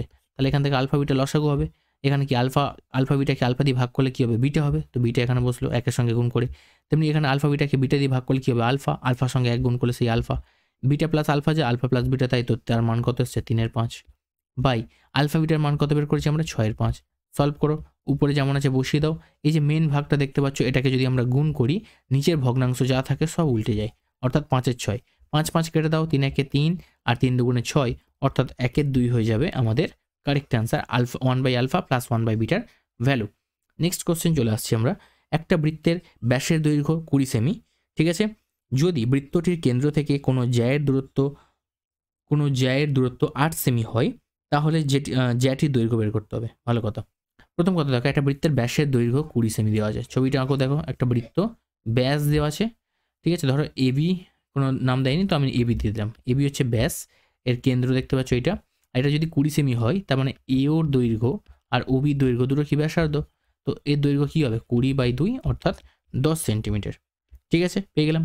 আমাদের বলেছে যদি বৃত্তটির কেন্দ্র থেকে কোনো জ্যায়ের দূরত্ব, ধরো এটা কেন্দ্র আর কোনো জ্যা ধরে নাও এটা, তার দূরত্ব কত বলেছে 8, অর্থাৎ এই ডিস্টেন্সটা বলে দিচ্ছে কত, এক সেকেন্ড, এই ডিস্টেন্সটা কত বলে দিচ্ছে দেখো, এই ডিস্টেন্সটা বলে দিচ্ছে 8। জ্যাটা একটা জ্যা, ধরো সিডি হচ্ছে একটা জ্যা, ঠিক আছে, এখানে সিডিটা হচ্ছে জ্যা, ঠিক আছে। আচ্ছা, বৃত্তের সর্ববৃহত্তম জ্যায়ের নাম কি, বৃত্তের বৃহত্তম জ্যায়ের নাম কি ব্যাস, তার মানে এই এবিটাও কিন্তু একটা জ্যা, ঠিক আছে, বাট এটাকে আমরা ব্যাস বলে থাকি যেহেতু এটা কেন্দ্র দিয়ে পাস করছে। তেমনি সিডিও একটা জ্যা, বৃত্তের উপরিস্থিত যে কোনো দুটো বিন্দু যোগ করে দিলেই আমরা জ্যা পাবো, ঠিক আছে। এখানে দেখো এ আর বি দুটো বৃত্তের উপরিস্থিত বিন্দু, তাহলে এটার সঙ্গে এটার যে বেসিক ডিফারেন্স সেটা শুধু এটাই, এই জ্যাটা দেখো কেন্দ্রগামী নয়, আর এই জ্যাটা দেখো কেন্দ্রগামী, তাই জন্য স্পেশাল একটা নাম আছে ব্যাস, ঠিক আছে। আচ্ছা, যাই হোক, ওটা তো বাচ্চাদের জিনিস চলে গেল, অলরেডি সবাই জানো, জাস্ট একটু বলে দিলাম। যদি বৃত্তটির কেন্দ্র থেকে কোনো জ্যায়ের দূরত্ব 8, তো এটা 8 বলে দিয়েছে, আমাদের জ্যায়ের দৈর্ঘ্য বের করতে বলেছে। এখন জ্যায়ের দৈর্ঘ্য তুমি ছেড়ে দাও, তোমাকে আমি জিজ্ঞেস করলাম এই দৈর্ঘ্যটা আগে ফার্স্ট বলো কত, এই দৈর্ঘ্যটা কত বলো। এই দৈর্ঘ্যটা তুমি কিভাবে পেতে পারো, এই দৈর্ঘ্যটা পেতে গেলে প্রথমে দেখো এই যে এওর মান যেটা বের করলাম আমরা, বা ওবির মান যেটা বের করলাম সেটা কত 10, তো ওবিটাও যেমন একটা ব্যাসার্ধ তেমনি ও থেকে ডি এটাও তো একটা ব্যাসার্ধ, তো ওডিটাও তো নিশ্চয়ই 10 সেন্টিমিটারই হবে, অর্থাৎ এটা আমরা 10 পেয়ে গেলাম। এবার আমি যদি তোমাকে বলি এটার নাম দিলাম পি, যদি বলি পিডির মান কত, তো তুমি বলবে কি এটা একটা সমকোণী ত্রিভুজ, কারণ তোমরা জানো খুব ভালো করে যে একটা কেন্দ্র থেকে একটা বৃত্তের একটা কেন্দ্র থেকে কোনো জ্যায়ের উপর যদি লম্ব টানা হয় তারা কি হয়, লম্ব অবশ্যই সেটা লম্ব, এবং সেই লম্বটা জ্যাটিকে সমদ্বিখণ্ডিত করে দেয়, অর্থাৎ সিপি সমান পিডি করে দেয়। অর্থাৎ এই দুটো টুকরো কিন্তু সমান হবে, সি থেকে পি এর দৈর্ঘ্য যা হবে পি থেকে ডি এর দৈর্ঘ্য তাই হবে। ঠিক আছে, তাহলে আমরা যদি কোনোভাবে এই যে ত্রিভুজ ওপিডি দেখতে পাচ্ছ, এইরকম টাইপসের যে ত্রিভুজটা দেখতে পাচ্ছ, দেখো আমি আলাদা করে ছবি এঁকে দেখাচ্ছি, দেখো এইরকম টাইপসের যে ত্রিভুজটা তোমরা দেখতে পাচ্ছ, যার নাম দেওয়া আছে দেখো পি, এখানে ডি আর এখানে ও, অর্থাৎ এই যে ওপিডি সমকোণী ত্রিভুজ দেখতে পাচ্ছ, এখানে আমরা পিডিকে ভূমি আর ওপিটাকে লম্ব ভাবতে পারি। তো সেক্ষেত্রে আমরা যদি ভূমিটা বের করতে চাই, অর্থাৎ পিডির মান যদি বের করতে চাই, তাহলে আমরা পিডির মান বের করতে গেলে কী লিখব, √, মানে পিথাগোরাসের সূত্র থেকে অতিভুজের স্কোয়ার অর্থাৎ 10 স্কোয়ার মাইনাস লম্ব স্কোয়ার অর্থাৎ 8 স্কোয়ার, তাহলে হয়ে যাচ্ছে কত 100 মাইনাস 64 অর্থাৎ √36, আর √36 মানে কত হলো 6 সেন্টিমিটার, অর্থাৎ পিডির দৈর্ঘ্য আমরা পেয়ে গেলাম 6 সেন্টিমিটার। বাট আমাদের বের করতে বলেছে জ্যাটির দৈর্ঘ্য, তো জ্যা মানে কোনটা, পুরো সিডির কথা বের করতে, মানে সিডিরাই বের করতে হবে। তো সিডি মানে কি, অর্থাৎ সিডি বের করতে গেলে আমরা কি করব, এই 2 ইন্টু পিডি করে দেবো, হ্যাঁ কি না, 2 ইন্টু পিডি, কারণ কি সিডির দুটো টুকরো করে দিয়েছে পি বিন্দুটা, অর্থাৎ এখান থেকে সিপির দৈর্ঘ্য যা হবে পিডির দৈর্ঘ্য তাই হবে, সেম টু সেম, তাই জন্য একটা দৈর্ঘ্য 6 পেয়েছি, তো দুটো দৈর্ঘ্য বের করতে গেলে আমরা তাকে দ্বিগুণ করে দেবো, তো এটাই হয়ে যাবে আমাদের উত্তর। ঠিক আছে, চলে আসছি পরের কোশ্চেন। দেখো ও কেন্দ্রীয় বৃত্তের পি কিউ এবং পি আর দুটো জ্যা। ঠিক আছে, একটা ছবি আঁকি, দেখো এটা ধরো ও কেন্দ্রীয় একটা বৃত্ত। ঠিক আছে, তো এখানে বলেছে পি কিউ এবং P R, P Q R P R দুটো জ্যা। ওকে, একটা ছবি আঁকছি, ধরো P Q R P R, এটা ধরো পি, এটা কিউ, এটা আর। ঠিক আছে, এবার বলছে কিউ এবং আর বিন্দুতে অঙ্কিত স্পর্শকদ্বয়, কিউ এবং আর বিন্দুতে অঙ্কিত স্পর্শকদ্বয়, ধরো একটা স্পর্শক টানলাম এরমভাবে, একটা স্পর্শক, আর এই একটা ধরো স্পর্শক। ঠিক আছে, একটা স্পর্শক, ছবিটাকে একটু করে নাও, কনসিডার করে নাও, বুঝতেই পারছি একটু আঁকা বাঁকা হয়েছে। ঠিক আছে, স্পর্শকদ্বয় পরস্পরকে এস বিন্দুতে ছেদ করে, তো এই বিন্দুটা এস বিন্দু দেখতে পাচ্ছ। যদি অ্যাঙ্গেল কিউ এস আর মানে এইটা হবে 70 ডিগ্রি, বলে দিচ্ছে এটা 70 ডিগ্রি। ঠিক আছে, আমাদের বলেছে অ্যাঙ্গেল কিউ পি আর এর মান কত, কিউ পি আর, অর্থাৎ এইটা তোমাকে আইডেন্টিফাই করতে হবে। ঠিক আছে, এটাই তোমার জানতে হবে। তো কিভাবে জানতে পারি, প্রথম কথা দেখো, জানো তোমরা যে বৃত্তের উপরে কোনো স্পর্শক, ঠিক আছে, যদি টানা হয়, ব্যাসার্ধ থেকে ওই স্পর্শকের উপর লম্ব টানলে, মানে যদি আমরা ওর উপর যদি টানি দাগটা, সেটা কিন্তু লম্ব হবে। ঠিক আছে, অর্থাৎ আমরা এখান থেকে বলতে পারি যে ফার্স্ট এটাকে যুক্ত করে নাও, এখান থেকে ফার্স্ট ও থেকে এইটাকে যুক্ত করে নাও। দেখো এই ওই কেন্দ্রটা কিন্তু এই দাগের উপরে পড়বে, কারণ কি এখানে পি কিউ সমান পি আর। ঠিক আছে, তো পি কিউ সমান পি আর, ক্লিয়ার। তো এখান থেকে আমরা এটা বলতে পারি যে অ্যাঙ্গেল ও কিউ এস সমান অ্যাঙ্গেল ও আর এস বলতে পারি। দেখো ও কিউ এস মানে কোনটা, এটা কেন্দ্র ও, তো ও কিউ এস অর্থাৎ এই যে কোনটা দেখতে পাচ্ছ, আমি বললাম একটু আগে যেটা 90 ডিগ্রি হয়, ব্যাসার্ধ যদি স্পর্শকের মানে কোনো বৃত্তের ব্যাসার্ধ ওই বিন্দুতে স্পর্শকের সাথে লম্ব হয়, তাহলে এখান থেকে এর মানও 90 ডিগ্রি, তো এর মানও 90 ডিগ্রি, তো দুটো সমান, তো এটা আমরা 90 ডিগ্রি লিখলাম। ঠিক আছে, অর্থাৎ স্পর্শ ও স্পর্শবিন্দুগামী ব্যাসার্ধ পরস্পর লম্বভাবে অবস্থান করে। ঠিক আছে, তার মানে আমরা একটা চতুর্ভুজ দেখছি, একটা চতুর্ভুজ দেখো ও কিউ এস আর, এই যে চতুর্ভুজটা দেখতে পাচ্ছ ও কিউ এস আর, এই যে চতুর্ভুজটা, ঠিক আছে, ও কিউ এস আর। ঠিক আছে, তো এই যে চতুর্ভুজটা দেখতে পাচ্ছ, কারণ এই জিনিসটা যে সরাসরি দাগ সেটা আমরা কনসিডার করতে পারি না, হয়েছে, তাই জন্য আমরা একটা চতুর্ভুজ হিসাবে নিচ্ছি ও কিউ এস আর। তো এখানে চারটে কোণ দেখতে পাচ্ছ কি কি, একটা কোণ অ্যাঙ্গেল কিউ কোণ, প্লাস একটা কোণ অ্যাঙ্গেল আর কোণ, একটা কোণ অ্যাঙ্গেল এস কোণ, আর আরেকটা কোণ অ্যাঙ্গেল ও কোণ। ঠিক আছে, তো সব কটা যোগ করলে কত পাবো আমরা, 360 ডিগ্রি পাবো, চতুর্ভুজের চারটে কোণের সমষ্টি 360 ডিগ্রি হয়। তো অ্যাঙ্গেল কিউ কোণের মান কত, 90 ডিগ্রি, অ্যাঙ্গেল আর কোণের মানও 90 ডিগ্রি, অ্যাঙ্গেল এস কোণের মান দেওয়া আছে 70 ডিগ্রি, আর অ্যাঙ্গেল এ কোণ ও কোণের মান আমরা জানি না, সেটা লিখে রাখলাম। ঠিক আছে, সমান 360।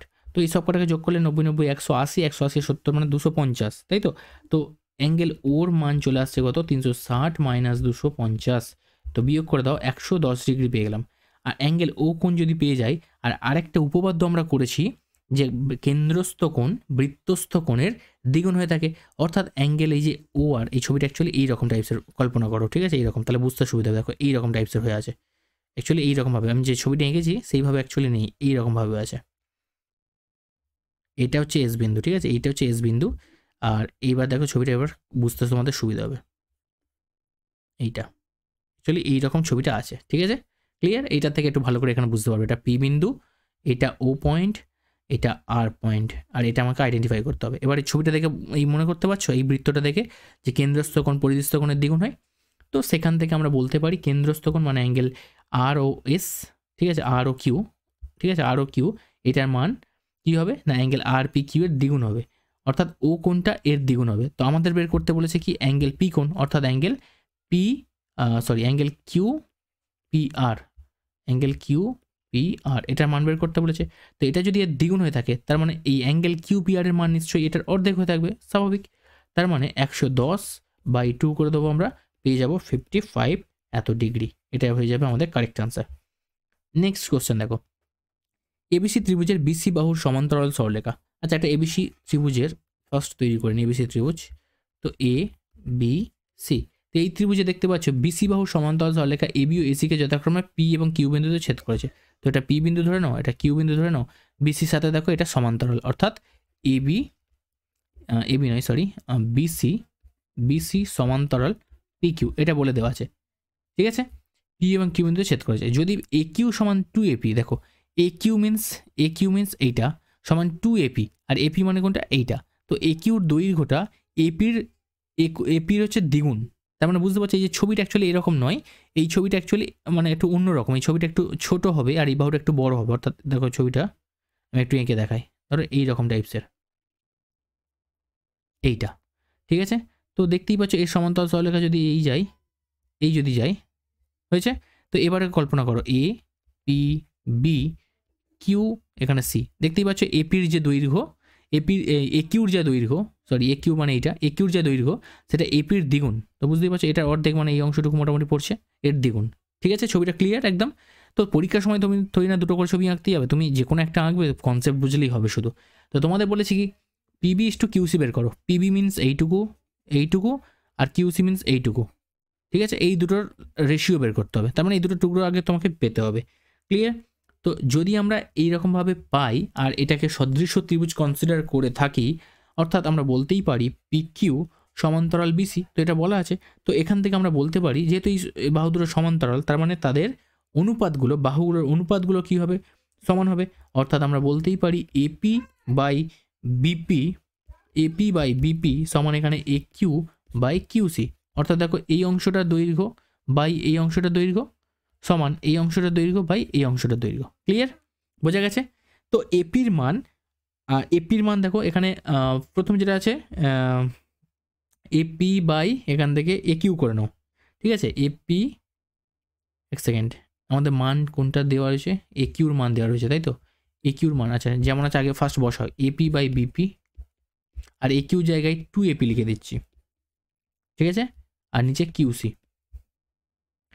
দেখো দুদিক থেকে এপি বাদ চলে গেল, কোনাকুনি গুণ করলে কি হয়, কিউসি সমান 2 ইন্টু বিপি। কিউসি পেলাম কি 2 ইন্টু বিপি, আর বিপি দরকার আমার, ঠিক আছে, আর কিউসি দরকার, ঠিক আছে, এসে গেছে। তাহলে আমরা লিখতে পারি যে এখানে কিছু নেই মানে 1 রাখলাম, 2টাকে তলায় নিয়ে চলে এলাম এদিকে, আর এখানে বিপির তলায় কোনাকুনি কিউসিকে নিয়ে চলে এলাম। দেখো এটাই তো আমাদের বের করতে দিয়েছে, দেখো বিপি ইস টু কিউসির মান কত 1:2, তো 1:2 হয়ে যাবে আমাদের সঠিক উত্তর, ক্লিয়ার। পরের কোশ্চেনে চলে আসছি, 67.12%কে বৃত্তীয় মানে লেখো। ফার্স্ট এটাকে আগে ভগ্নাংশ থেকে মিশ্র ভগ্নাংশ থেকে আগে অপ্রকৃত ভগ্নাংশে নিয়ে চলে যায়। তো 67.12কে যদি আমরা ভাঙি, 67 দুগুণে মানে 67.12 কী করতে হয়, নিচেরটার সঙ্গে পাশেরটা গুণ করে উপরেরটার সঙ্গে যোগ করতে হয়। তার মানে 67 সঙ্গে 2 গুণ করলে হবে 134, আর 1 যোগ করলে হবে 135, তাহলে 135/2 এটাকে ভাঙলে এত ডিগ্রি এলো। এবার আমরা জানি কি 180 ডিগ্রি সমান পাই রেডিয়ান, এটা নিয়ম, অর্থাৎ বৃত্তীয় থেকে রেডিয়ানে নিয়ে যাওয়ার এটা বৃত্তীয় থেকে রেডিয়ান বলছি, বৃত্তীয়র এককই রেডিয়ান, ষষ্ঠিক থেকে বৃত্তীয় পদ্ধতিতে যাওয়ার জন্য এটা কনভার্সন ইউনিট। তো 180 ডিগ্রি সমান পাই রেডিয়ান, 1 ডিগ্রি সমান পাই/100 রেডিয়ান। তো সরাসরি তুমি এটা না লিখেও পাই/180 রেডিয়ান দিয়ে গুণ করে চলে যেতে পারো। তার মানে 135/2 এত ডিগ্রি সমান 135/2 ইন্টু পাই/180 এত রেডিয়ান। দেখো বলেছিলাম সরাসরি পাই/180 দিয়ে গুণ করতে, তো কীভাবে আসছে সেটা আমিও পরপর স্টেপ দেখিয়ে দিলাম। তো যেভাবে খুশি করতে পারো, সরাসরিও করতে পারো, নাহলে এমনিও করতে পারো, ঠিক আছে। তো কাটাকাটি করে নাও, এখান থেকে কাটাকাটি করলে 45 দিয়ে কাটো, 45 3-এ আর এখানে 45 4-এ, তার মানে আসছে 3π/8 এত রেডিয়ান, এটা হয়ে যাবে আমাদের সঠিক উত্তর। নেক্সট কোশ্চেন কি বলছে দেখো, যদি sec 3 থিটা সমান cosec 2 থিটা হয় এবং 3 থিটা একটা ধনাত্মক সূক্ষ্মকোণ হয়, তাহলে থিটার মান বের করতে হবে। ওকে, তো চলো যেটা দেওয়া আছে এখান থেকে আমরা স্টার্ট করছি। এই sec 3 থিটাকে আমরা লিখছি দেখো কোসেকের মতো করে লিখছি, অর্থাৎ cosec 90 ডিগ্রি মাইনাস থিটা। তো 90 ডিগ্রি মাইনাস থিটা মিনস এখানে 3 থিটা আছে, তো 3 থিটা লিখবো। লিখতে পারি দেখো, এটা সূত্রটাকে পড়ো, cosec 90 ডিগ্রি মাইনাস 3 থিটা মানে কি sec 3 থিটা। তো এই জায়গা থেকে আমরা এখানে যেমন আসতে পারি তেমনি এই জায়গাটাকে এইখানেও যেতে পারি, সেই জন্য আমরা লিখলাম এই জায়গায় এটাকে। কেন লিখলাম, কারণ ডান দিকে দেখতেই পাচ্ছ কোসেক আছে, তো দুদিক থেকে আমরা কোসেককে বাদ দিয়ে দিলে পড়ে থাকবে দেখো 90 মাইনাস 3 থিটা সমান এদিকে 2 থিটা। তো 90 এদিকে মাইনাস 3 থিটাকে সমান চিহ্নে ডান দিকে পাঠিয়ে দাও, 2 থিটা প্লাস 3 থিটা অর্থাৎ 5 থিটা। তো থিটার মান পেয়ে যাবে কত, 90/5, 5 ভাগ হয়ে চলে আসবে, তবে 18 ডিগ্রি, অর্থাৎ থিটার মান পেয়ে গেলে 18 ডিগ্রি। বলেছে দেখো 3 থিটা একটা ধনাত্মক সূক্ষ্মকোণ হয়, তাহলে থিটার মান এখানে বাদ পড়েছে, থিটার মান বের করতে দেওয়ার কথা ছিল, তো থিটার মান হয়ে যাবে কত, 18 ডিগ্রি। এটা আমাদের কারেক্ট অ্যান্সার হয়ে গেল। চলে আসছি পরের কোশ্চেন, একটা নিরেট অর্ধগোলকের সমগ্রতলের ক্ষেত্রফল আয়তনের সংখ্যমানের সমান। ঠিক আছে, একটা নিরেট অর্ধগোলকের সমগ্রতলের ক্ষেত্রফল, একটা নিরেট অর্ধগোলকের সমগ্রতলের ক্ষেত্রফল কি হয় দেখো, অর্ধগোলক কীরকম দেখতে হয়, এরকম টাইপসে দেখতে হয়। ঠিক আছে, এটা হচ্ছে তার ব্যাসার্ধ, এটা হচ্ছে তার ব্যাসার্ধ। আর আচ্ছা, এর ব্যাসার্ধ যদি আর হয় তাহলে এর আয়তন কত হবে, এর আয়তন হবে 4/3 পাই, সরি আয়তন হচ্ছে 2/3 পাই আর কিউব, গোলকের ক্ষেত্রে 4/3 পাই আর কিউব হয়। আর এখানে পৃষ্ঠতলের ক্ষেত্রফল, পৃষ্ঠতলের ক্ষেত্রফল দেখো, পুরো গোলক যদি হয় কত হয় 4 পাই আর স্কোয়ার, আর অর্ধেক গোলক মানে কি হওয়া উচিত 2 পাই আর স্কোয়ার। ঠিক আছে, বাট এখানে কিন্তু যখনই একটা গোলককে অর্ধেক করে দেবে, মনে মনে ভাবে একটা তরমুজকে যখন গোটা অবস্থায় রাখছো তখন তার একটাই তল, কিন্তু যখনই তরমুজটাকে মাঝখান থেকে 2 ফালি করে দিচ্ছ তখন একটা অর্ধগোলক পেয়ে যাচ্ছ, মানে একটা ফালির মধ্যে দিয়ে বলছি আমি, সেখানে একটা তো তলার দিকটা পাচ্ছ, তো সেটা পুরো গোলকের ক্ষেত্রে যদি 4 পাই আর স্কোয়ার হয়, তো সেটাকে অর্ধেক করে দিচ্ছ মানে কি একটা 2 পাই আর স্কোয়ার পাচ্ছ, মানে এইখান থেকে এইটুকুর জন্য পাচ্ছ 2 পাই আর স্কোয়ার, এইটুকুর জন্য 2 পাই আর স্কোয়ার এটা, এবং উপরে দেখো একটা বৃত্তাকার তল পেয়ে যাচ্ছ নতুন, তো বৃত্তেও যেহেতু তার জন্য আরও একটা পাই আর স্কোয়ার এখানে অ্যাড করতে হবে, তার মানে আসছে কত 3 পাই আর স্কোয়ার, তাই তো। তাই জন্য অর্ধগোলকের পৃষ্ঠতলের ক্ষেত্রফল হয় কত 3 পাই আর স্কোয়ার। ক্লিয়ার, বোঝা গেছে, বুঝিয়ে দিলাম আমি। তো এবার কি বলেছে দেখো, সবগুলো লিখে নিচ্ছি। তো অর্ধগোলকের সমগ্রতলের ক্ষেত্রফল, তো অর্ধগোলকের সমগ্রতলের ক্ষেত্রফল মিন্স এখানে তখন আর পৃষ্ঠতল লিখবো না, এখানে সমগ্রতলের ক্ষেত্রফল লিখবো। আমি চাইছিলাম ভেঙে ভেঙে লিখে দেখাই, তো ডাইরেক্ট লিখে দিয়েছি যখন এখান থেকে বুঝিয়ে দিচ্ছি, তো সেক্ষেত্রে আমরা এটা সমগ্রতল লিখবো। পৃষ্ঠতল মানে শুধু 2 পাই আর স্কোয়ারকে বোঝায়। ঠিক আছে, তো এখানে সমগ্রতলের ক্ষেত্রফল 3 পাই আর স্কোয়ার হয়ে যাচ্ছে, দেখো অর্ধগোলকের সমগ্রতলের ক্ষেত্রফল বের করে নিলাম। আয়তনের সংখ্যমান সমান, আয়তন হচ্ছে 2/3 পাই আর কিউব, তো 3 পাই আর স্কোয়ারের মান বলছে 2/3 পাই আর কিউবের সাথে সমান। ঠিক আছে, তো দুদিক থেকে পাই কেটে দাও, আর স্কোয়ারের সঙ্গে কাটলে একটা আর এখানে পড়ে থাকবে, আর এদিক থেকে দেখো 3 3 9 হয়ে যাবে কোনাকুনি, সমান 2 আর একটা আর পড়ে আছে, তার মানে আর এর ভ্যালু কত হবে 9, আর দুইটা এদিকে আর এর সঙ্গে গুণে ছিল, এদিকে গেলে ভাগ হয়ে যাবে, 9/2 হয়ে যাবে, অর্থাৎ 4.5 একক হয়ে যাবে আমাদের ভূমির ব্যাসার্ধ অর্থাৎ আর এর মান। ওকে, নেক্সট কোশ্চেন দেখো, বলছে একটা ঘনকের কর্ণের দৈর্ঘ্য 4√3 সেমি, ঘনকটির সমগ্রতলের ক্ষেত্রফল নির্ণয় করো। আচ্ছা, একটা ঘনকের কর্ণের সূত্র, একটা ঘনকের কর্ণের সূত্র কি a√2 হয়, সরি ঘনক নয়, এটা বর্গক্ষেত্রে কর্ণের সূত্র হয়, আর ঘনকের ক্ষেত্রে হবে a ইন্টু √3। ঠিক আছে, a ইন্টু √3, আর তার মানটা এখানে দেখো বলে দিচ্ছে 4√3, তো 4√3 দুই থেকে 4√3 কেটে গেলে a সমান 4। তো ঘনকের একটা বাহু আমরা পেয়ে গেলাম, এই যে ঘনক তার একটা বাহু আমরা কিন্তু বের করে নিলাম তার কর্ণের সূত্র দিয়ে, এটা কত বেরোলো, সেটা হচ্ছে 4। ঠিক আছে, এখান থেকে এইটুকু হচ্ছে 4 সেমি। ওকে, তো বলছি ঘনকটির সমগ্রতলের ক্ষেত্রফল, তো ঘনকের সমগ্রতলের ক্ষেত্রফল মানে ঘনকের কটা আছে তল, 6টা তল, তো পৃষ্ঠতল অর্থাৎ সেগুলো, তো ঘনকের 6টা তল, তো একটা তল কীরকম বর্গাকার হয়, তো পৃষ্ঠতলের সমগ্রতলের ক্ষেত্রফল মানে কি পুরো 6টা তলের ক্ষেত্রফল বের করতে বলেছে, তার মানে 6 ইন্টু উপরের একটা তল কি বর্গাকার, তো বর্গক্ষেত্রের সূত্র কি হয় বাহু স্কোয়ার মানে 6 ইন্টু a স্কোয়ার, তাই জন্য 6টা তল বেরিয়ে যাচ্ছে। দেখো একটা তল a স্কোয়ার হবে, 6টা তলের জন্য 6 গুণ a স্কোয়ার হবে, তো 6 গুণ এর মান তো 4 বেরিয়েছে, অর্থাৎ 4 স্কোয়ার 16 আর 16 6 96 বর্গ সেমি। এটা আমাদের একদম সঠিক উত্তর হয়ে গেল। ওকে, চলে আসছি পরের কোশ্চেন, 4 দাগের লাস্ট কোশ্চেন দেখো, ইউআই সমান দেওয়া আছে xi মাইনাস 35/10। ঠিক আছে, আর সামেশন এফআই ইউআই দেওয়া আছে 30, আর সামেশন এফআই দেওয়া আছে কত 60, তো বলেছে এক্স বার বের করতে হবে। তো এই অলরেডি আমরা এই কোশ্চেন ফেস করেছি, তো এই জিনিসটাকে ফার্স্ট আমরা এইভাবে লিখতে পারি, দেখো এটা ফর্মুলা, যেমন সামেশান এক্সআই ক্রমযোগী গড় বের করার সময় আমরা কি লিখি? Summation XI FI, XI FI by summation FI, summation FI, সেখান থেকে কি পাই? কি আমরা গড় পাই, তাই তো, যৌগিক গড়। ঠিক আছে, যৌগিক গড় পাই। বাট এখানে দেখো ইউআই এফআই দেওয়া আছে, তার মানে এইটার ক্ষেত্রে ফর্মুলা একটু মনে রাখবে। এটাকে যেমন আমরা এইভাবে লিখতে পারি, এইটাকে আমরা কীভাবে লিখতে পারি দেখো, এইভাবে লিখি summation FI UI by summation FI. ঠিক আছে, দেখো এখানেও গড় করতে গেলে এফআই দিয়ে তো ডিভাইড করতেই হবে ডেফিনেটলি, যত ফ্রিকোয়েন্সি থাকবে সেটা দিয়ে তো ভাগ করতে হবে, কারণ গড় বের করছি মানে নাম্বার অফ ফ্রিকোয়েন্সি দিয়ে অল টাইম ডিভাইড করতে হবে, সমান এখানে সামেশান ইউআই চলে আসবে। ঠিক আছে, তো এইটার মান কত বলে দিয়েছে দেখো 30 বলা আছে, আর সামেশান এফআইয়ের মান কত বলে দেওয়া আছে দেখো 60 বলা আছে। ক্লিয়ার? আর এইটার মান ইউআইয়ের মান কত বলে দিয়েছে দেখো এইটা, অর্থাৎ এখানে এক্সআই মাইনাস 35/10 এটা বলা আছে। কাটাকাটি করে না একটু, 6 আসবে, এখান থেকে কাটলে এটা 5 আসবে, অর্থাৎ 5 ইকুয়াল টু এক্সআই মাইনাস 35 চলে আসছে। -35কে সমান চিহ্ন এদিকে পাঠিয়ে দাও, +35 করে সমান এক্সআই। তার মানে এক্সআই মিনস এখানে এক্স বারকে বোঝাচ্ছে, অর্থাৎ 35 আর 5 যোগ করলে হবে 40। ক্লিয়ার? বোঝা গেছে সবার? ওকে, দেখো পরের কোশ্চেন। আচ্ছা, এই জিনিসটা তোমাদের একটু ডাউট লাগছে, আমি বুঝতে পারছি, সরাসরি যে এক্সআইটাকে কেন আমি এক্স বার লিখলাম। যদি এখানে মনে হয় যেহেতু এটা 2 নম্বর কোশ্চেন, আমি অতটা ডিটেলসে দেখলাম না, ঠিক আছে, তবু তোমাদের কনসেপ্টের জন্য আমি বলে দিই, কারণ এইভাবে অঙ্ক বোঝা উচিত নয়। যদি তোমার ক্লিয়ারই না হয় কনসেপ্টটা, তুমি বুঝবে কী করে পরীক্ষার সময় কী করবে। এই পার্টটা আমি এখান থেকে স্কিপ করে এই জায়গাটা তোমরা দেখতে পারো, দেখো কীভাবে করছি। 30/60 যেমন আছে লিখলাম।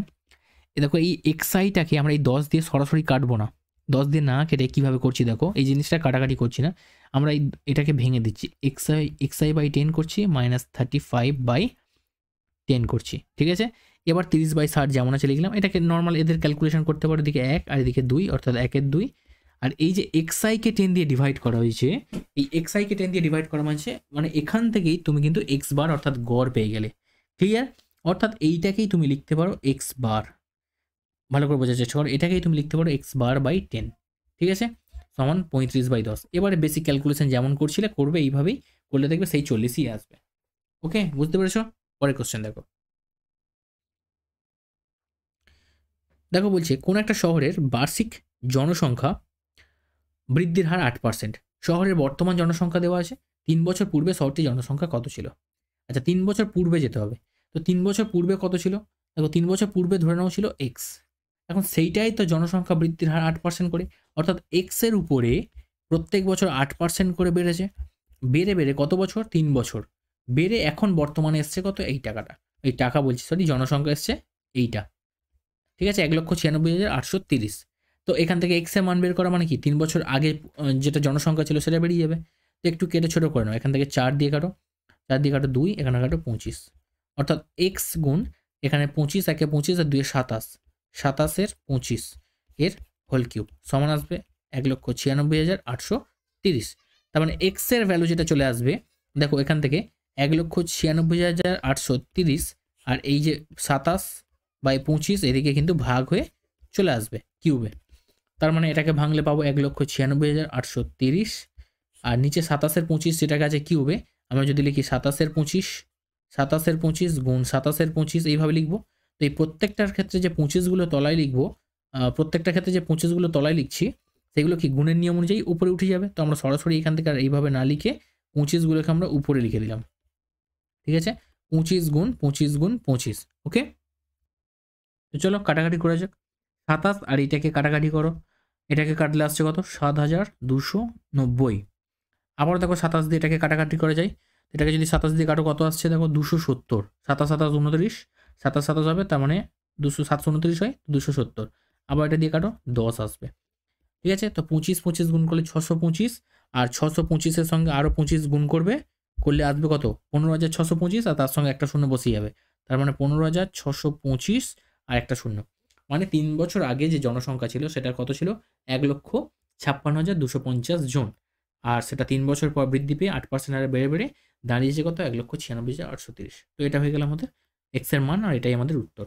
ঠিক আছে, দেখো চলে আসছি পরের কোশ্চেন। পরের কোশ্চেন কি বলছে দেখো, রাজীব 3,750 টাকা মূলধন নিয়ে একটা ব্যবসা শুরু করলো। 6 মাস পরে সায়ন এত টাকা মূলধন নিয়ে একটা ব্যবসা যোগ দিল, বছর শেষে এত টাকা লাভ হয়েছে, প্রত্যেকের লাভের অংশ নির্ণয় করো। তাহলে এই ধরনের অঙ্কের ক্ষেত্রে আমরা কি করে থাকি, প্রত্যেকের ইন্ডিভিজুয়াল মূলধনগুলোকে বের করে নিই, তারপর তাদের অনুপাত করি। তো এক্ষেত্রে তাই করব।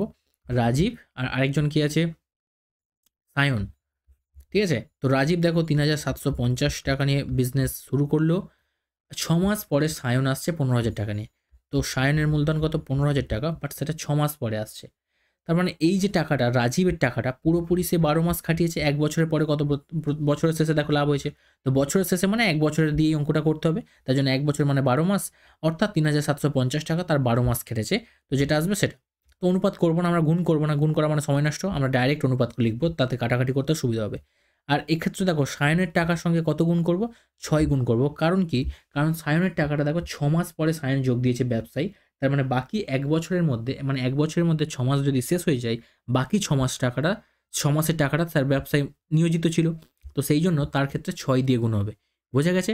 এখন দুজনের টাকা যদি অনুপাত করি, তো এটাই অনুপাত করব। তুমি গুণ করেও সেই অনুপাত করতে পারো, আর আমি গুণ না করে সরাসরি কাটাকাটি করার জন্য অনুপাত করছি। দেখো 6 এখান থেকে কাটবো, 6 দুগুণে 12, একটা করে শূন্য এখান থেকে ফার্স্ট এলিমিনেট করে দাও। 2 দিয়ে এখান থেকে কাটছি কত, 750, 1500কে কাটছি কত, 750, এদিকে 375, আর এদিকে তোমার আসছে কত, 750। তো এটাকে কাটাকাটি করে দেখো, 375 দ্বিগুণ করলেই 300, 600, 750, তার মানে এটা কাটলে 1 আর এটা কাটলে 2, তাহলে এটা হয়ে গেল আমাদের অনুপাত। তো ব্যাস, অনুপাত বেরিয়ে গেছে যখন, আর কোনো চিন্তা নেই। সরাসরি আমি করব কি, 6,900 টাকা লাভ হয়েছে, প্রত্যেকে লাভ্যাংশ বের করতে হবে। তাহলে রাজীবের লাভ্যাংশ কত আসবে, 1/2, তার আনুপাতিক ভাগার, সরি 2 নয়, 1 + 2 সব করে অনুপাতকে যোগ করে বসাতে হয়। তো কাটাকাটি করো, 69কে কাটলে 23, তো 2 3 0 0 হবে। এত টাকা পেয়েছে রাজীব।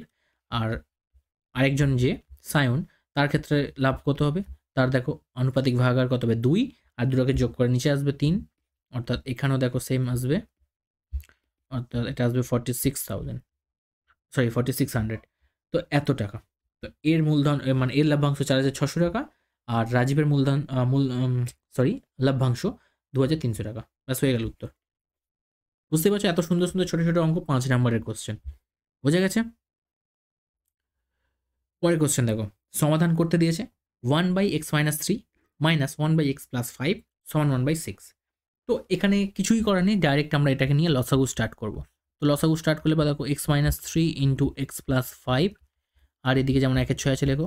দেখো এর তলায় এইটাকে যদি x-3 দিয়ে ডিভাইড করি, কি পড়ে থাকবে, x + 5, তো সেটাকে লিখলাম x + 5 মাইনাস। সিমিলারলি x + 5 যদি এইটাকে ভাগ করে, তাহলে কি পড়ে থাকবে, x-3 পড়ে থাকবে। অর্থাৎ x-3 তো লিখবো, কিন্তু এই মাইনাসের সঙ্গে গুণ করে লিখবো, অর্থাৎ -x, আর এই মাইনাসের সঙ্গে মাইনাস গুণ করে হবে +3। অর্থাৎ সলভ করে এখান থেকে +x - x কেটে গেল, 5 আর 3 হবে 8, আর নিচে এটাকে গুণ করে দাও, x² + 5x - 3x - 15 সমান এখানে 1/6। ক্রস মাল্টিপ্লাই করে দাও, দেখো এইটার সঙ্গে যদি 1 গুণ করে তো এটা বসবে। তো এটাকে একটু সলভ করে বসাচ্ছি। দেখো x², 5x থেকে 3x বিয়োগ করলে কী হবে, +2x - 15 সমান, আর এদিকে আসছে দেখো 48। তো 48কে এদিকে মাইনাস করে নিয়ে চলে আসবো, x² + 2x, 48 এদিকে মাইনাস করে নিয়ে আসলে 15 48 যোগ হয়ে যাবে, দুটোই যেহেতু মাইনাস, তো -63 হয়ে যাবে। এবারে কীভাবে 63কে ভাঙলে আমরা 2 পাই, 9 7 63 হয়, তার মানে x² + 9x - 7x হয়েছে, -63 = 0 লিখতে পারি। ঠিক আছে? তো এখান থেকে দেখো, যদি মনে হয় এখানে ডাউট লাগছে, আমি এখান থেকে একটু ভেঙে লিখছি। দেখো 2 এর জায়গায় লিখলাম 9 - 7, ঠিক আছে, 9 7 63 হয়, তো সেইখানে 2 এর জায়গায় লিখলাম 9 - 7, বাকি যেমন x আছে বসালাম, মাইনাসও বসালাম, 63 বসালাম, সমান 0 যেমন আছে দিলাম। এবার এটাকে যেমন আছে x² বসালাম, এটাকে গুণ করতে থাকো, 9x - 7x - 63 সমান 0। এরপরে দুজনের মধ্যে থেকে কমন কি যাচ্ছে, দেখো x কমন যাচ্ছে, তো x + 9, -7 কমন যাচ্ছে, তো x + 9 হবে। কেন x + 9 হবে, কারণ মাইনাস কমন গেলে ভিতরের চিহ্নের পরিবর্তন হয়। তার মানে দুটো উৎপাদক পেয়ে যাচ্ছে, একটা x + 9 আর একটা উৎপাদক x - 7 সমান 0। তাই দুটো উৎপাদককে এবার শূন্য করব। তো x + 9কে একবার শূন্য করে দাও, পাবে x সমান -9, এটা একটা উত্তর। আর x - 7কে একবার 0 করো, তাহলে এখান থেকে পাবে x সমান 7, তো এটা একটা উত্তর। ক্লিয়ার? বোঝা গেছে? পরের কোশ্চেন দেখো, একটা ট্রেন সমবেগে 200 কিমি যায়। যদি ট্রেনটির গতিবেগ 5 কিমি/ঘন্টা বেশি হয়, তাহলে ওই দূরত্ব যেতে ট্রেনটির 2 ঘন্টা সময় কম লাগে। ট্রেনটির গতিবেগ বের করতে হবে। ভালো কথা। তো গতিবেগটাকে আমরা x ধরে নিলাম। ঠিক আছে, x কিমি/আওয়ার ধরে নিলাম। এখন 200 কিমি যেতে কত সময় লাগবে দেখো। আচ্ছা, একটা বেসিক ফর্মুলা কি জানা আছে? ঠিক আছে, গতিবেগ সমান বেসিক ফর্মুলা কি, গতিবেগ সমান দূরত্ব বাই সময়, এটা আমাদের একটা বেসিক ফর্মুলা। এখন দেখো 200 কিমি যাবে, তার মানে গতি এখানে দূরত্বটাকে আমরা 200 লিখতে পারি, তার মানে গতিবেগ যেটা আমরা এক্স ধরেছি সেটা এক্স লিখলাম, দূরত্ব কত এক্স 200 কিমি যেতে চাইছে, আর সময়টা দেখো বলেছে সময় ওই, তাহলে ওই দূরত্ব যেতে, আর সময়টাকে আমরা এখানে টি ধরে নিচ্ছি, ঠিক আছে। দেখো বলেছে ওই দূরত্ব যেতে তার 2 ঘন্টা সময় কম লাগে, তার মানে ধরে নিচ্ছি আগে 200 কিমি যেতে সময় লাগতো টি ঘন্টা, ঠিক আছে, আগে লাগতো টি ঘন্টা, আগে সময় লাগতো, তো সেই জন্য আমরা লিখছি টি। অর্থাৎ এখান থেকে আমরা কি পাচ্ছি, এক্স এর মান দেখো, এক্স এর ভ্যালু যেটা, আচ্ছা এখানে আমাদের যেটা কোশ্চেন দেওয়া আছে এখানে ভেদের কনসেপ্টে অঙ্কটা করতে হবে না, ভেদ ছাড়াও আমরা এমনি করতে পারি, চলো এমনি করা যাক, ঠিক আছে, যাই হোক এমনি করো। তাহলে এক্স সমান 200/t আছে, তো তো আমরা এখান থেকে গুণ করে নিতে পারি যে এক্স টি সমান আসছে 200, ঠিক আছে, এক্স টি সমান আসছে 200। এবারে আমাদের সমীকরণটা তৈরি করছি, দেখো শর্তানুসারে আমরা লিখতে পারি, শর্তানুসারে লিখতে পারি যে 200 সমান, এখানে বলেছে দেখো গতিবেগ 5 কিমি/ঘন্টা বেশি হবে, সেম ওয়েতে, এই সেম ওয়েতে আমরা লিখছি দেখো গতিবেগ, এখানে এক্স মানে কি দূরত্ব, তো এখানে এই সরি গতিবেগ, এখন গতিবেগ কত 5 কিমি/ঘন্টা বেশি হবে, তার মানে এক্সের জায়গায় এখন লিখবো এক্স প্লাস 5। দেখো এই জিনিসটা থেকে আমরা ফার্স্ট একটা আইডিয়া নিয়ে নিলাম, বোঝা গেছে, এই জিনিসটা থেকে একটা আইডিয়া নিয়ে নিলাম। তাহলে এক্স প্লাস 5 ইন্টু টি আছে, টি মানে এখানে দেখো 2 ঘন্টা সময় কম লাগে বলেছে, আগে সময় লাগতো কত টি ঘন্টা, এখন 2 ঘন্টা সময় কম লাগে, তার মানে t-2, বাস এইটুকু ইকুয়েশন সলভ করতে পারলেই আমাদের উত্তর হয়ে যাবে।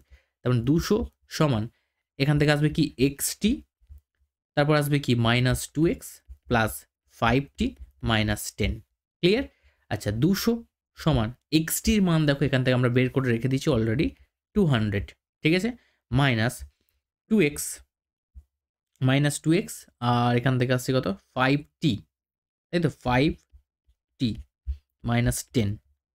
আচ্ছা এবারে দেখো দুদিক থেকে 200 বাদ চলে গেল, তাহলে কি পড়ে থাকছে, এখান থেকে পড়ে থাকছে 2xকে বাম দিকে নিয়ে নাও, আর -10কেও বাম দিকে নিয়ে +10 করে দাও, আর 5tকে তুমি ডান দিকে রেখে দাও, ক্লিয়ার। এবার দেখো 2x প্লাস যে 10 রয়েছে এখানে 2 কমন নিয়ে নাও, নিয়ে লেখো x প্লাস 5, আর এদিকে 5t, ঠিক আছে।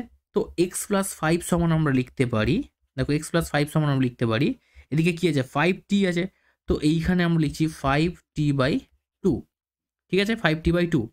এবার এখান থেকে t এর মানকে দেখো 5/2 ইন্টু t এর মানকে আমরা এখান থেকে লিখতে পারি, দেখো t এর জায়গায় আমরা লিখতে পারি 200/x, তো সেই এখানে t এর জায়গায় লিখছি 200/x, তো কাটাকাটি করো দেখো আসছে কত 100, তার মানে 500/x, তার মানে x প্লাস 5 এর ভ্যালু আসছে কত 500/x। তো ক্রস মাল্টিপ্লাই করো, এটাকে যদি আমরা ক্রস মাল্টিপ্লাই করি দেখো এদিকের সঙ্গে, অর্থাৎ কি পেলাম দেখো শেষ পর্যন্ত x প্লাস 5 সমান 500/x, কোনাকুনি গুণ করলে কি হবে, এক্সটা এদের বোথ সাইডে মানে এখানে বাম দিকে দুজনের সঙ্গে গুণ হবে, x² প্লাস 5x সমান 500, আর এটাকে মিডল টার্ম করে নেবো আমরা, এটাকে সাজিয়ে নিয়ে x² প্লাস 5x মাইনাস 500 সমান 0, আর এটাকে মিডল টার্ম করে নাও, নিলে দেখো দুটো উৎপাদক পাবে, একটা উৎপাদক x প্লাস 25, মানে 500কে ভাঙলে আমরা 25 আর 20তে গুণ করলে 500 পাই, আর সেই 25 থেকে 20 বিয়োগ করলে আমরা 5 পাই, তো সেইভাবে আমরা ভেঙে দুটো উৎপাদক করে নিলাম, একটা x প্লাস 25 হবে আর একটা x মাইনাস 20 হবে, ঠিক আছে। তো এই জিনিসটা আমি দুটো স্টেপ এখানে করলাম, জায়গা নেই বলে যার জন্য, ঠিক আছে, এটা সমান 0 আসছে, তো একটা উত্তর বেরিয়ে গেল x প্লাস 25 সমান 0, সেখান থেকে পাচ্ছি x সমান -25, যেটাকে অগ্রাহ্য লিখবো, কারণ গতিবেগ দূরত্ব এগুলো কখনো নেগেটিভ হয় না, আর আরেকটা আসছে x মাইনাস 20 সমান 0, x সমান পাবো 20, তো এইখান থেকে কিন্তু আমাদের উত্তর আমরা পেয়ে গেলাম 20 কিমি/ঘন্টা, এটাই আমাদের উত্তর, ঠিক আছে। এখানে -25 এসেছিলো সেই জন্য এটাকে কিন্তু আমরা অগ্রাহ্য করলাম, কারণ এটা গতিবেগ কখনো নেগেটিভ হয় না, ঠিক আছে। তো ব্যাস এটাই হয়ে গেল উত্তর। তো এই অঙ্ককে তোমরা অন্যভাবেও করতে পারো, কোনো ব্যাপার নয়, বাট এখানে দেখো গতিবেগ 5 বলেছে, দুটো ক্ষেত্রে আমরা এইভাবে কেন করলাম, দুটোই দেখো আমাদের চলরাশি ধরতে হতো, বাট এই জন্যই কিন্তু অঙ্কটাকে আমাদেরকে এইভাবে ছাড়া কোনো উপায় নেই, কারণ তুমি যদি সরাসরি এটা দ্বিঘাত সমীকরণের মতো বেস করে অঙ্ক করতে চাও, সেখানে দেখো কোনো না কোনো একটা জিনিসকে চলরাশি হিসাবে রাখতে হতো, কিন্তু এখানে দেখো ট্রেনটির গতিবেগ যদি 5 কিমি/ঘন্টা বেশি হতো তাহলে দূরত্ব যেতে 2 ঘন্টা সময় কম লাগতো, তাই জন্য এক্ষেত্রে দুটো চলরাশি মানে দুটো অজানা মান কিন্তু আমাদের এখানে ফ্যাক্টর হিসাবে রয়েছে, সেই জন্য আমরা কি করলাম একটু এইভাবে ঘুরিয়ে করলাম। যদি এর থেকে কোনো সহজ প্রসেস তোমাদের জানা থাকে ডেফিনেটলি গো ফরওয়ার্ড, ঠিক আছে। নেক্সট কোশ্চেন চলে আসছি। নেক্সট কোশ্চেন কি বলছে দেখো, x সমান 2 + √3 আর x + y সমান দেওয়া আছে 4, তো আমাদের বের করতে হবে xy, x Y plus 1/xy এর মান কত। ভালো কথা। তো এখান থেকে এক্স প্লাস ওয়াই সমান যে 4 আছে, এখান থেকে আমরা লিখতেই পারি ওয়াই সমান 4 মাইনাস এক্স, লিখতেই পারি। এবারে 4 মাইনাস এক্স এর ভ্যালু এখান থেকে আমরা বসিয়ে দিচ্ছি, দেখো 2 প্লাস রুট 3। অলরেডি এই কোশ্চেন কিন্তু আমি অলরেডি এর আগের সেটে একটা করিয়েছি। মাইনাস রুট 3 লিখতে পারি, তার মানে 2 মাইনাস রুট 3। এক্স এর মান দেওয়া আছে 2 প্লাস রুট 3, ওয়াই এর মান পেয়ে গেলাম 2 মাইনাস রুট 3। তাহলে এক্স ওয়াই এর মান যদি আমরা গুণ করতে চাই তাহলে কি পাবো, 2 plus root 3 into 2 minus root 3। ঠিক আছে, তাহলে এটা কি A plus B minus B না, অর্থাৎ এ স্কোয়ার মাইনাস বি স্কোয়ারের সূত্র হয়ে গেল। তো এ স্কোয়ার মিনস 4 আর রুট 3 স্কোয়ার মানে 3, 4 থেকে 3 বিয়োগ করে দেওয়া হবে কত, 1। তো এক্স ওয়াই এর মান পেলাম 1 প্লাস 1/x ওয়াই এর মান আবার 1, 1 যোগে 1 মানে হবে কত, 2। হয়ে গেল উত্তর আমাদের। ঠিক আছে, পরের কোশ্চেন দেখো কি আছে, A cube plus B cube plus C cube, এটা প্রমাণ করতে হবে 3abc। তো এ প্রপোর্শনাল বি আছে আর বি প্রপোর্শনাল সি আছে। তো এখান থেকে আমরা লিখতে পারি এ সমান প্রপোর্শনাল চিহ্ন তুললে ধ্রুবক একটা চলে আসবে, সেটা আমরা লিখছি কে। আর এখান থেকে বি প্রপোর্শনাল যেটা সি আছে, এখান থেকে ধ্রুবক তুললে আমরা লিখতে পারি কে আছে এল নিলাম, এল সি। ঠিক আছে, তো কোনোটার মান কোনোটা, দেখো এখানে বি এর মানটা এখানে আমরা রিপ্লেস করতে পারি, তার মানে কে ইন্টু এল সি, বি এর মানটা এখানে বসিয়ে দিলাম, তার মানে পাচ্ছি কি কে এল সি। ব্যাস এইটুকু পেয়ে গেলাম। আর এই কে এল এটা তো ধ্রুবক, তো এটাকে আমরা এম দিয়ে রিপ্রেজেন্ট করছি, এটা হচ্ছে এম সি।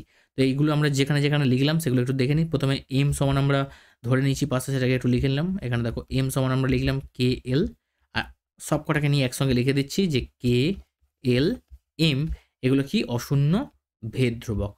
এগুলো অ্যাকচুয়ালি প্রত্যেকটা পাশে লেখা উচিত, তো আমি একসঙ্গে সব কটাকে লিখে দিলাম। ঠিক আছে, অশূন্য ভেদ ধ্রুবক। এবার এই মানগুলোকে আমাদের এখানে রিপ্লেস করতে হবে। A cube plus B cube plus C cube প্রমাণ করতে হবে যে এরা সরল ভেদে রয়েছে কার সঙ্গে, না এ কিউব বি কিউব সি কিউবের যোগফল 3abc এর সঙ্গে সরল ভেদে রয়েছে। আর আমি বলেছি যখন কোনো সরল ভেদে বা ব্যস্ত ভেদে তোমাকে দেখানোর দরকার পড়বে, বিশেষ করে সরল ভেদের ক্ষেত্রে তুমি কি করবে, ব্যস্ত ভেদের ক্ষেত্রে গুণ করে দেখাবে আর সরল ভেদের ক্ষেত্রে ভাগ করে দেখাবে, অর্থাৎ দুটোর অনুপাত নিয়ে নেবে। অর্থাৎ A cube plus B cube plus C cube এর তলায় নিয়ে চলে আসবে 3abc। আর এখান থেকে আমরা কি প্রমাণ করব, যে এটার মান কিছু একটা ধ্রুবক আসবে, সেটাই দেখালেই আমাদের কিন্তু এটা ডাইরেক্ট প্রপোর্শন প্রুভ করে দেবো আমরা, অর্থাৎ সরল ভেদে রয়েছে এটা দেখিয়ে দেবো। ঠিক আছে, তো এর মানগুলোকে আমরা বসাই।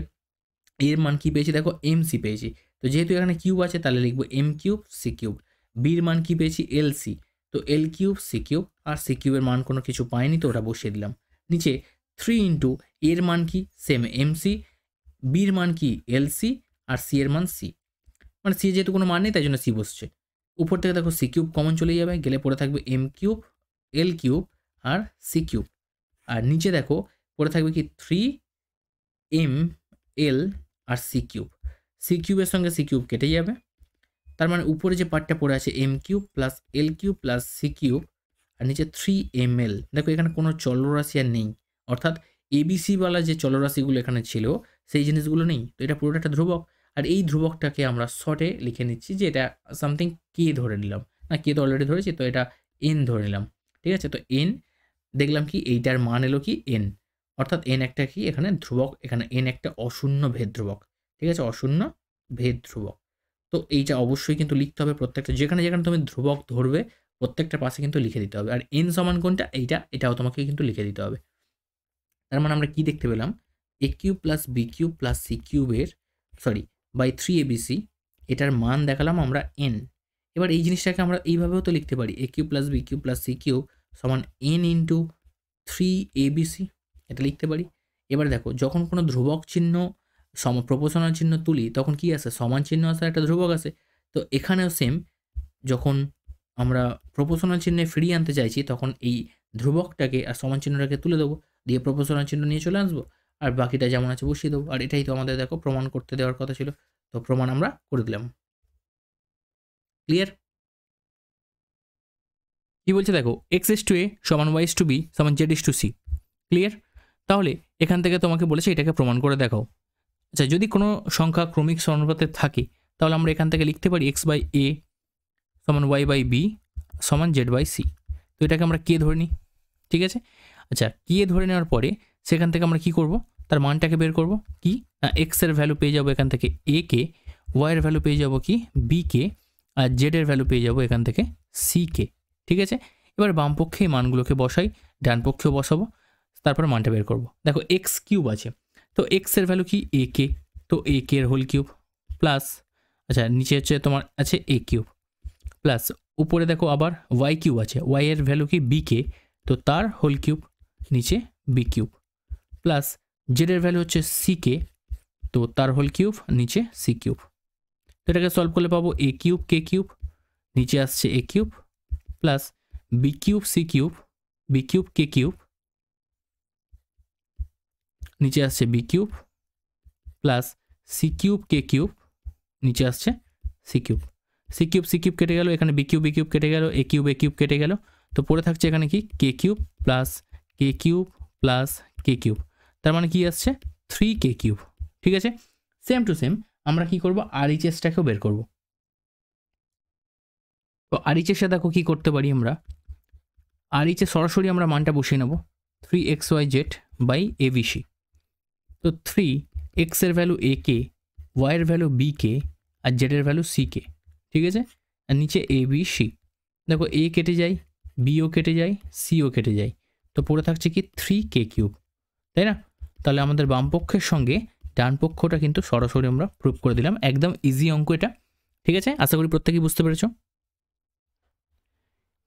নেক্সট কোশ্চেন কি বলছে দেখো, A Y minus B X by C সমান C X minus A Z by B সমান B Z minus C Y by A হলে প্রমাণ করো যে এক্স বাই এ সমান ওয়াই বাই বি সমান জেড বাই সি। তো এই ধরনের প্রমাণগুলো থাকলে আমরা সাধারণত কে ধরেই করে থাকি, তো এক্ষেত্রেও তাই করব, এটাকে আমরা কে ধরে নেব। ঠিক আছে, বাট ক্যালকুলেশনটা একটু ভিন্ন প্রকৃতির, তো দেখতে থাকো। আমরা কি করব, A Y minus B X by C এটা সমান যদি কে ধরে থাকি, তার মানে সেখান থেকে আমরা বলতে পারি যে এ ওয়াই মাইনাস বি এক্স সমান সি কে। ঠিক আছে, এবারে যে কাজটা আমরা এখান থেকে করব সেটা কি না, এই যে সিটা রয়েছে দেখতে পাচ্ছ, আমরা উভয় সাইডে, ঠিক আছে, উভয় পক্ষে কী করবো, এই সি দিয়ে মাল্টিপ্লাই করব। অর্থাৎ উভয় পক্ষে যদি সি দিয়ে মাল্টিপ্লাই করি, আমরা এখান থেকে কী পেয়ে যাবো, A C Y minus BC X সমান এদিক থেকে আসবে সি স্কোয়ার কে। ঠিক আছে, সি স্কোয়ার কে। সিমিলারলি সেকেন্ড টার্ম যেটা রয়েছে সেটার ক্ষেত্রেও তাই করব। সেকেন্ড টার্ম যেটা রয়েছে সেটার ক্ষেত্রেও দেখো, যদি আমরা কে ধরি, মানে কে তো ধরা হয়েছে মানে প্রত্যেকটার ক্ষেত্রেই তাই হবে। তো সি এক্স এবার কত দিয়ে গুণ করবে এখানে বলো তো, এক সেকেন্ড, এখানে বি আছে তো কোনাকুনি গুণ করলে হয়ে যাবে তোমার বি কে, তাই তো। তো ডাইরেক্ট একবার লিখে দিচ্ছি আমি, একটু স্টেপ জাম দিয়ে এখানে বি কে লিখে দিলাম, ক্লিয়ার, বি কে। তাহলে এখান থেকে বলো কি হবে, বি দিয়ে আমরা বোথ সাইডে মাল্টিপ্লাই করব, তার মানে বিসি এক্স হবে মাইনাস এ বি জেড হবে সমান আসবে এখান থেকে বি স্কোয়ার কে। ওকে, থার্ড দেখো, থার্ড টার্ম কী হবে, B Z minus C Y এটা সমান কি আসবে এ কে। তো এটার সঙ্গে আমরা কি করব, বোথ সাইডে এ দিয়ে মাল্টিপ্লাই করব। কেন? কারণ আমাদের ডান দিকে কে এর যে ধ্রুবক রয়েছে তার সাথে কিন্তু এ মাল্টিপ্লাই হয়ে আছে, আর এটা করার উদ্দেশ্যটা কেন সেটা একটু পরেই তোমরা দেখতে পাবে। ঠিক আছে, এখান থেকে আসবে কি এ সি ওয়াই সমান আসছে এ স্কোয়ার কে। তো তিনটাকে আমরা নাম দিয়ে দিচ্ছি এক, এটা 2 আর এটা হচ্ছে 3। এবার 1 2 3কে যদি যোগ করি কি পাবো দেখো, 1 2 আর 3কে যদি আমরা যোগ করি কি পেয়ে যাচ্ছি দেখো, বাম পক্ষের সঙ্গে বাম পক্ষ যোগ হবে, ঠিক আছে, আর ডান পক্ষের সঙ্গে কিন্তু ডান পক্ষটাই যোগ হবে। ক্লিয়ার, আগে পরপর লিখতে থাকো, BC X A B Z plus A B Z minus A C Y সমান এই দিক থেকে ডান দিকে যদি আমরা যোগ করি C square K B square K আর এ স্কোয়ার কে, তো কে যদি কমন নিয়ে লিখি তাহলে লিখতে পারি A square plus B square plus C square. ঠিক আছে, তো এ সি ওয়াই দেখো minus A C Y minus A B Z plus A B Z minus BC X plus BC X কেটে গেল, তার মানে 0 0 সমান আসছে K into A square plus B square plus C square. ঠিক আছে, অর্থাৎ এখান থেকে আমরা পেয়ে যাচ্ছি কি কে এর যে ভ্যালু সেটা আসছে 0। ঠিক আছে, কে এর ভ্যালু 0 কখন বলতে পারছি, যদি এখান থেকে আমরা A not equal to 0, B not equal to 0 এবং সি নট ইকুয়াল টু 0 বলতে পারি, তবেই আমরা বলতে পারি যে এখানে কে এর ভ্যালু কিন্তু 0 হবে। যদি এগুলো কোনোভাবে শূন্য হতো, এই টোটাল সামেশন যদি 0 আসতো, তাহলে কিন্তু আমরা এখানে কে এর ভ্যালুটাকে 0 বলতে পারতাম না, সেটা কিন্তু অসংগত হয়ে যেত। ঠিক আছে, এখন কে এর ভ্যালু 0 এসে গেছে মানে আমরা প্রত্যেকটা টার্মকেই 0-র সাথে ইকুয়াল করে দিতে পারি, অর্থাৎ A Y minus B X by C এটা সমান 0। অর্থাৎ তুমি এখান থেকে বলতেই পারো A Y minus B X cross multiply করলে সি ইন্টু 0 করে 0 হয়ে যাচ্ছে, তার মানে এ ওয়াই সমান আসছে বি এক্স। তার মানে এখান থেকে যদি জিজ্ঞাসা করি এক্স বাই ওয়াই কত আসবে, তো তুমি বলতেই পারো সরাসরি যে এক্স বাই ওয়াই চলে আসবে তোমার, এক্স বাই ওয়াই চলে আসবে দেখো এ বাই বি। ঠিক আছে, এ বাই বি। অতএব তুমি এখান থেকে আরেকটা ভাবে বলতে পারো যে এক্স বাই এ সমান Y by B, cross multiply through দিয়ে এটা আমরা করতেই পারি। সেকেন্ড দেখো যেটা আসবে এটা যেটা আসছে C X minus A Z, ঠিক আছে, বাই বি, এটা সমান 0 লিখতে পারো। তার মানে এখান থেকে তুমি বলতে পারো C X minus A Z সেটা সমান 0।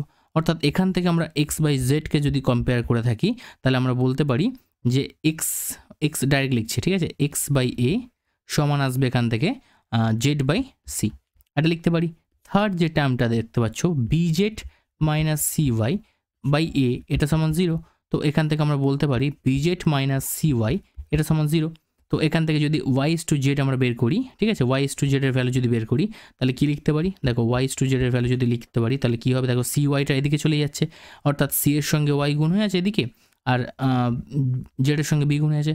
তাহলে দেখো এখান থেকে এক্স বাই ওয়াইয়ের মান, এখান থেকে X by A Y by B, এখান থেকে X by A Z by C Y by B Z by C, অর্থাৎ তিনটেই সমান হলো না। তো এই তিনটে থেকে আমরা লিখতেই পারি যে এক্স বাই এ বরাবর ওয়াই বাই বি সমান আসবে জেড বাই সি। দেখো আমাদের প্রমাণ হয়ে গেছে, এটাই আমাদের প্রমাণ করতে দেওয়ার কথা ছিল, এটা প্রমাণ আমরা করে দিলাম। ক্লিয়ার? বুঝতে পেরেছো সবাই আশা করি। যদি কারো কিছু ডাউট থাকে অবশ্যই তোমরা কমেন্ট সেকশনে কিন্তু জিজ্ঞাসা করতে পারো। নাম্বারে কোশ্চেন আছে যে এই সেটে কিন্তু আমরা অলরেডি এটা করে এসেছি এরকম, ঠিক আছে, তো এটাকে আমাকে প্রুভ করতে হবে। তো একটা বৃত্তস্থ চতুর্ভুজ ফার্স্ট আমরা তৈরি করে নিই।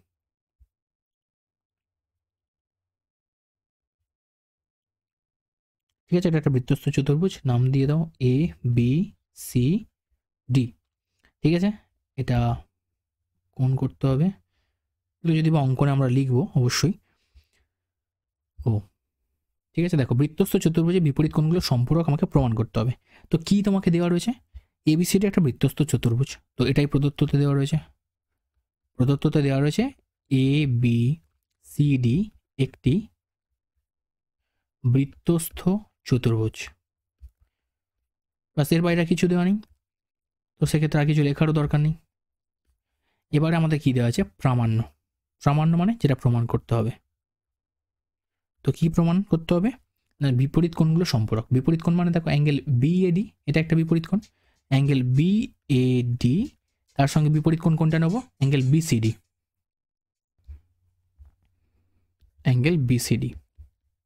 এটার মান 180 ডিগ্রি। সিমিলারলি আর দুটো দেখো বিপরীত কোণ কি আছে, একটা angle ABC plus angle ADC, এই দুটো যোগফল 180 ডিগ্রি। সম্পূরক মানে বিপরীত কোণগুলো যোগফল 180 ডিগ্রি করতে হবে। ঠিক আছে, তো এর জন্য আমাদের এই প্রমাণটা করার জন্য একটা অঙ্কন করতে হবে। কি করতে হবে না, দুটো কর্ণ টেনে নিতে হবে। তো এসি ও বিডি কর্ণ অঙ্কন করা হলো। এই প্রমাণটা করতে গেলে এটা আমাদের লাগবে, কারণ দেখো এই প্রমাণটা যখন এই কোণটাকে নিয়ে আমরা যখন যাচাই করবো, অর্থাৎ অ্যাঙ্গেল বিএডির সঙ্গে যখন অ্যাঙ্গেল ডিসিবি বা বিসিডি যখন তুলনা করবো, তখন আমাদের বিপরীত কোণগুলো যোগফলকে 180 ডিগ্রি দেখানোর জন্য আমাদের তার করসপন্ডিং যে কোণগুলো অ্যাঙ্গেলগুলো সেগুলোকে আমাদের কিন্তু প্রমাণ করতে লাগবে, যোগ করে করে সেই মানটাকে 180 ডিগ্রি দেখাতে হবে। সেই জন্য আমাদের দুটো কর্ণ কিন্তু টেনে নিতে হবে, যাতে আমরা এখানে ওই অর্ধবৃত্তস্থ কোণ বা বৃত্তাংশস্থ যে কোণ সেগুলোকে নিয়ে প্রমাণে নিতে পারি। ঠিক আছে, তো ফার্স্ট দেখো প্রমাণ শুরু করছি। প্রমাণ দেখো, অ্যাঙ্গেল এডিবি দেখতেই পাচ্ছ, এডিবি, অ্যাঙ্গেল এডিবি সমান অ্যাঙ্গেল এসিবি। বলেছিলাম বৃত্তাংশস্থ কোণ আমাদের লাগবে। দেখো এডিবি মানে কোন কোনটা, এই কোনটা, আর এসিবি মানে দেখো কোন কোনটা, এই কোনটা। ভালো করে লক্ষ্য করো, দেখো উপপাদ্য যেগুলো আমরা প্রমাণ করছি অলরেডি কিন্তু কোনো না কোনোভাবে তার আগের স্টেপ কিন্তু প্রমাণ হয়ে আছে, তবে গিয়ে আমরা এটা কিন্তু প্রমাণ করতে পারছি।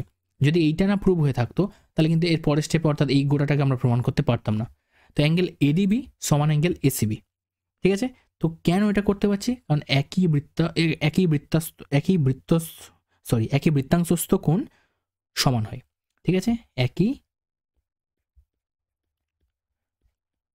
বৃত্তাংশস্থ কোণ তারা কিন্তু সমান হয়। ঠিক আছে, যখন একই ভূমির মধ্যে দিয়ে যখন দুখানা কোণ বৃত্তের মধ্যে অঙ্কন করা হয়, অর্থাৎ এরকম দেখো আমি একটা রাফ স্কেচ করে দেখাচ্ছি। ধরো একটা ভূমি এই নিলাম, ভূমি মানে এই জ্যায়ের মধ্যে, ঠিক আছে, এখানে তো আর ভূমি বলা যাবে না, জ্যা বলতে হবে। ধরো এই একটা কোণ করলাম, ওই জ্যায়ের দুটো প্রান্তবিন্দু নিয়ে আরেকটা কোণ করলাম, দেখো এইখান থেকে ওই জ্যায়ের উপরেই করলাম কিন্তু। ঠিক আছে, তো সেক্ষেত্রে এই কোণটার সঙ্গে এই কোণটা সমান হবে। তো এই ক্ষেত্রে দেখো এই দুটোকে সমান করলাম, বোঝা গেছে। তো এটাও কিন্তু অলরেডি তোমরা আগে কিন্তু উপপাদ্য হিসেবে প্রমাণ করে এসছো ক্লাস 9-এর চ্যাপ্টারে। ঠিক আছে, তো ক্লাস 9-এর চ্যাপ্টার নয়, সরি, ক্লাস 9-এর বই, অঙ্কের বইয়ে, বৃত্তে, ঠিক আছে? তো যাই হোক, চলো এবার শুরু করা যাক। অ্যাঙ্গেল এডিবি সমান অ্যাঙ্গেল এসিবি, এটা হলো। সিমিলারলি আমরা এটাও তো আরেকটা বৃত্তাংশস্থ কোণ নিতে পারি, যে অ্যাঙ্গেল এডিসি সমান অ্যাঙ্গেল বিডিসি। এটাও তো একটা বৃত্তাংশস্থ কোণ। এডিসি দেখো, এডিসি, এডিসি দেখো, এডিসি এটা একটা, আর বিডিসি দেখো, বিডিসি দেখো, এই কোণটা এডিসি আর বিডিসি, এটাও সমান। ক্লিয়ার? তাহলে সরি, এখানে এডিসি কেন লিখলাম, এখানে হচ্ছে বিএসি হবে, এটা বিএসি, বিএসি, হ্যাঁ হ্যাঁ, বিএসি হবে এটা, এটা এটা তো অলরেডি প্রমাণে নেওয়া হয়ে গেছে। বিএসি হবে, আর হচ্ছে তোমার এদিকে বিডিসি হবে, ঠিক আছে? বিডিসি হবে, বিএসি হবে, একটু কারেকশন করে না, ওটা বিএসি হবে। ওকে, তাহলে এটাও সেই একই বৃত্তাংশস্থ কোণ আমরা লিখতেই পারি। ওকে, আরেকটা জিনিস দেখো, এডিসির মান দেখো, এই যে এডিসির মান যদি আমি বের করতে চাই তাহলে কি লিখতে পারি? এডিসির মান যদি আমরা বের করতে চাই তাহলে এই দুটো কোণকে যোগ করতে পারি, অর্থাৎ angle ADB plus angle BDC, এটাকে লিখতে পারি। তো এডিবির মান দেখো অলরেডি বের করে রেখে দিয়েছি, অ্যাঙ্গেল এসিবি, আর বিডিসির মান দেখো এখান থেকে এইটা লিখতে পারি, অ্যাঙ্গেল বিএসি লিখলাম। এবার ভালো করে লক্ষ্য করো, অ্যাঙ্গেল এসিবি, এসিবি মানে কি এই কোণটা, আর বিএসি মানে কি দেখো এই কোণটা, ঠিক আছে? তো এই দুটো কোণ আমরা যদি যোগ করি, দেখো এসিবি আর এখানে বিএসি, তো যেটা এসছে, আচ্ছা আচ্ছা কিছু কর দাও, এই পর্যন্ত ছেড়ে দাও, ঠিক আছে? এটা এডিসির মান বেরোলো। সিমিলারলি আমরা করব কি, এডিসির মান বেরিয়েছে, এবার করবো কি এবিসি, অর্থাৎ এর বিপরীত কোণটাকে বের করব, এবিসি। তো এবিসির ক্ষেত্রে আমরা কি করতে পারি? এবিসির ক্ষেত্রেও সেই দেখো, এক সেকেন্ড, আচ্ছা এটাই তো আমাদের প্রমাণ করতে হবে, তাই তো? দেখো এডিসি, এডিসি আর এবিসি, তাহলে এখানে সরাসরি যোগ করে দাও। এই যে সমীকরণটা পেলাম দেখো, অ্যাঙ্গেল এডিসি সমান angle ACB plus angle BAC, এইটার বাম পক্ষের সঙ্গে একবার অ্যাঙ্গেল এবিসি যোগ করো, দেখো এডিসি প্লাস অ্যাঙ্গেল এবিসি, এর বাম দিকে যোগ করলাম এবিসি, সিমিলারলি এর ডান দিকেও তাই যোগ করতে হবে, যা আছে সেটাকে ফার্স্ট বসিয়ে দাও, অ্যাঙ্গেল এবিসি যোগ করলাম। এবার দেখো একটা ত্রিভুজের তিনটে কোণের যোগফল কত হয়? এটা তো একটা ত্রিভুজ, দেখো এসিবি, বিএসি আর এবিসি, তিনটে কোণ যোগ করলে কত হয়? 180 ডিগ্রি হয়। দেখো অলরেডি একটা প্রমাণ হয়ে গেল, এডিসি প্লাস অ্যাঙ্গেল এসিবি, অর্থাৎ দ্বিতীয় প্রমাণটা কিন্তু আমরা দেখো করে দিলাম সবার ফার্স্ট, ঠিক আছে? তো অনুরূপে আমরা আরেকটাও প্রমাণ করে নিতে পারি। অনুরূপে সরাসরি এবার লিখে দেবে, তোমরা নাও প্রমাণ করতে পারো, এই জিনিসটা করে দিতে পারো, 180 ডিগ্রি বা দুই সমকোণ, এইভাবে কিন্তু তোমরা আরেকটাও প্রমাণ করে নেবে, ঠিক আছে? দিয়ে প্রমাণিত লিখে নিলে।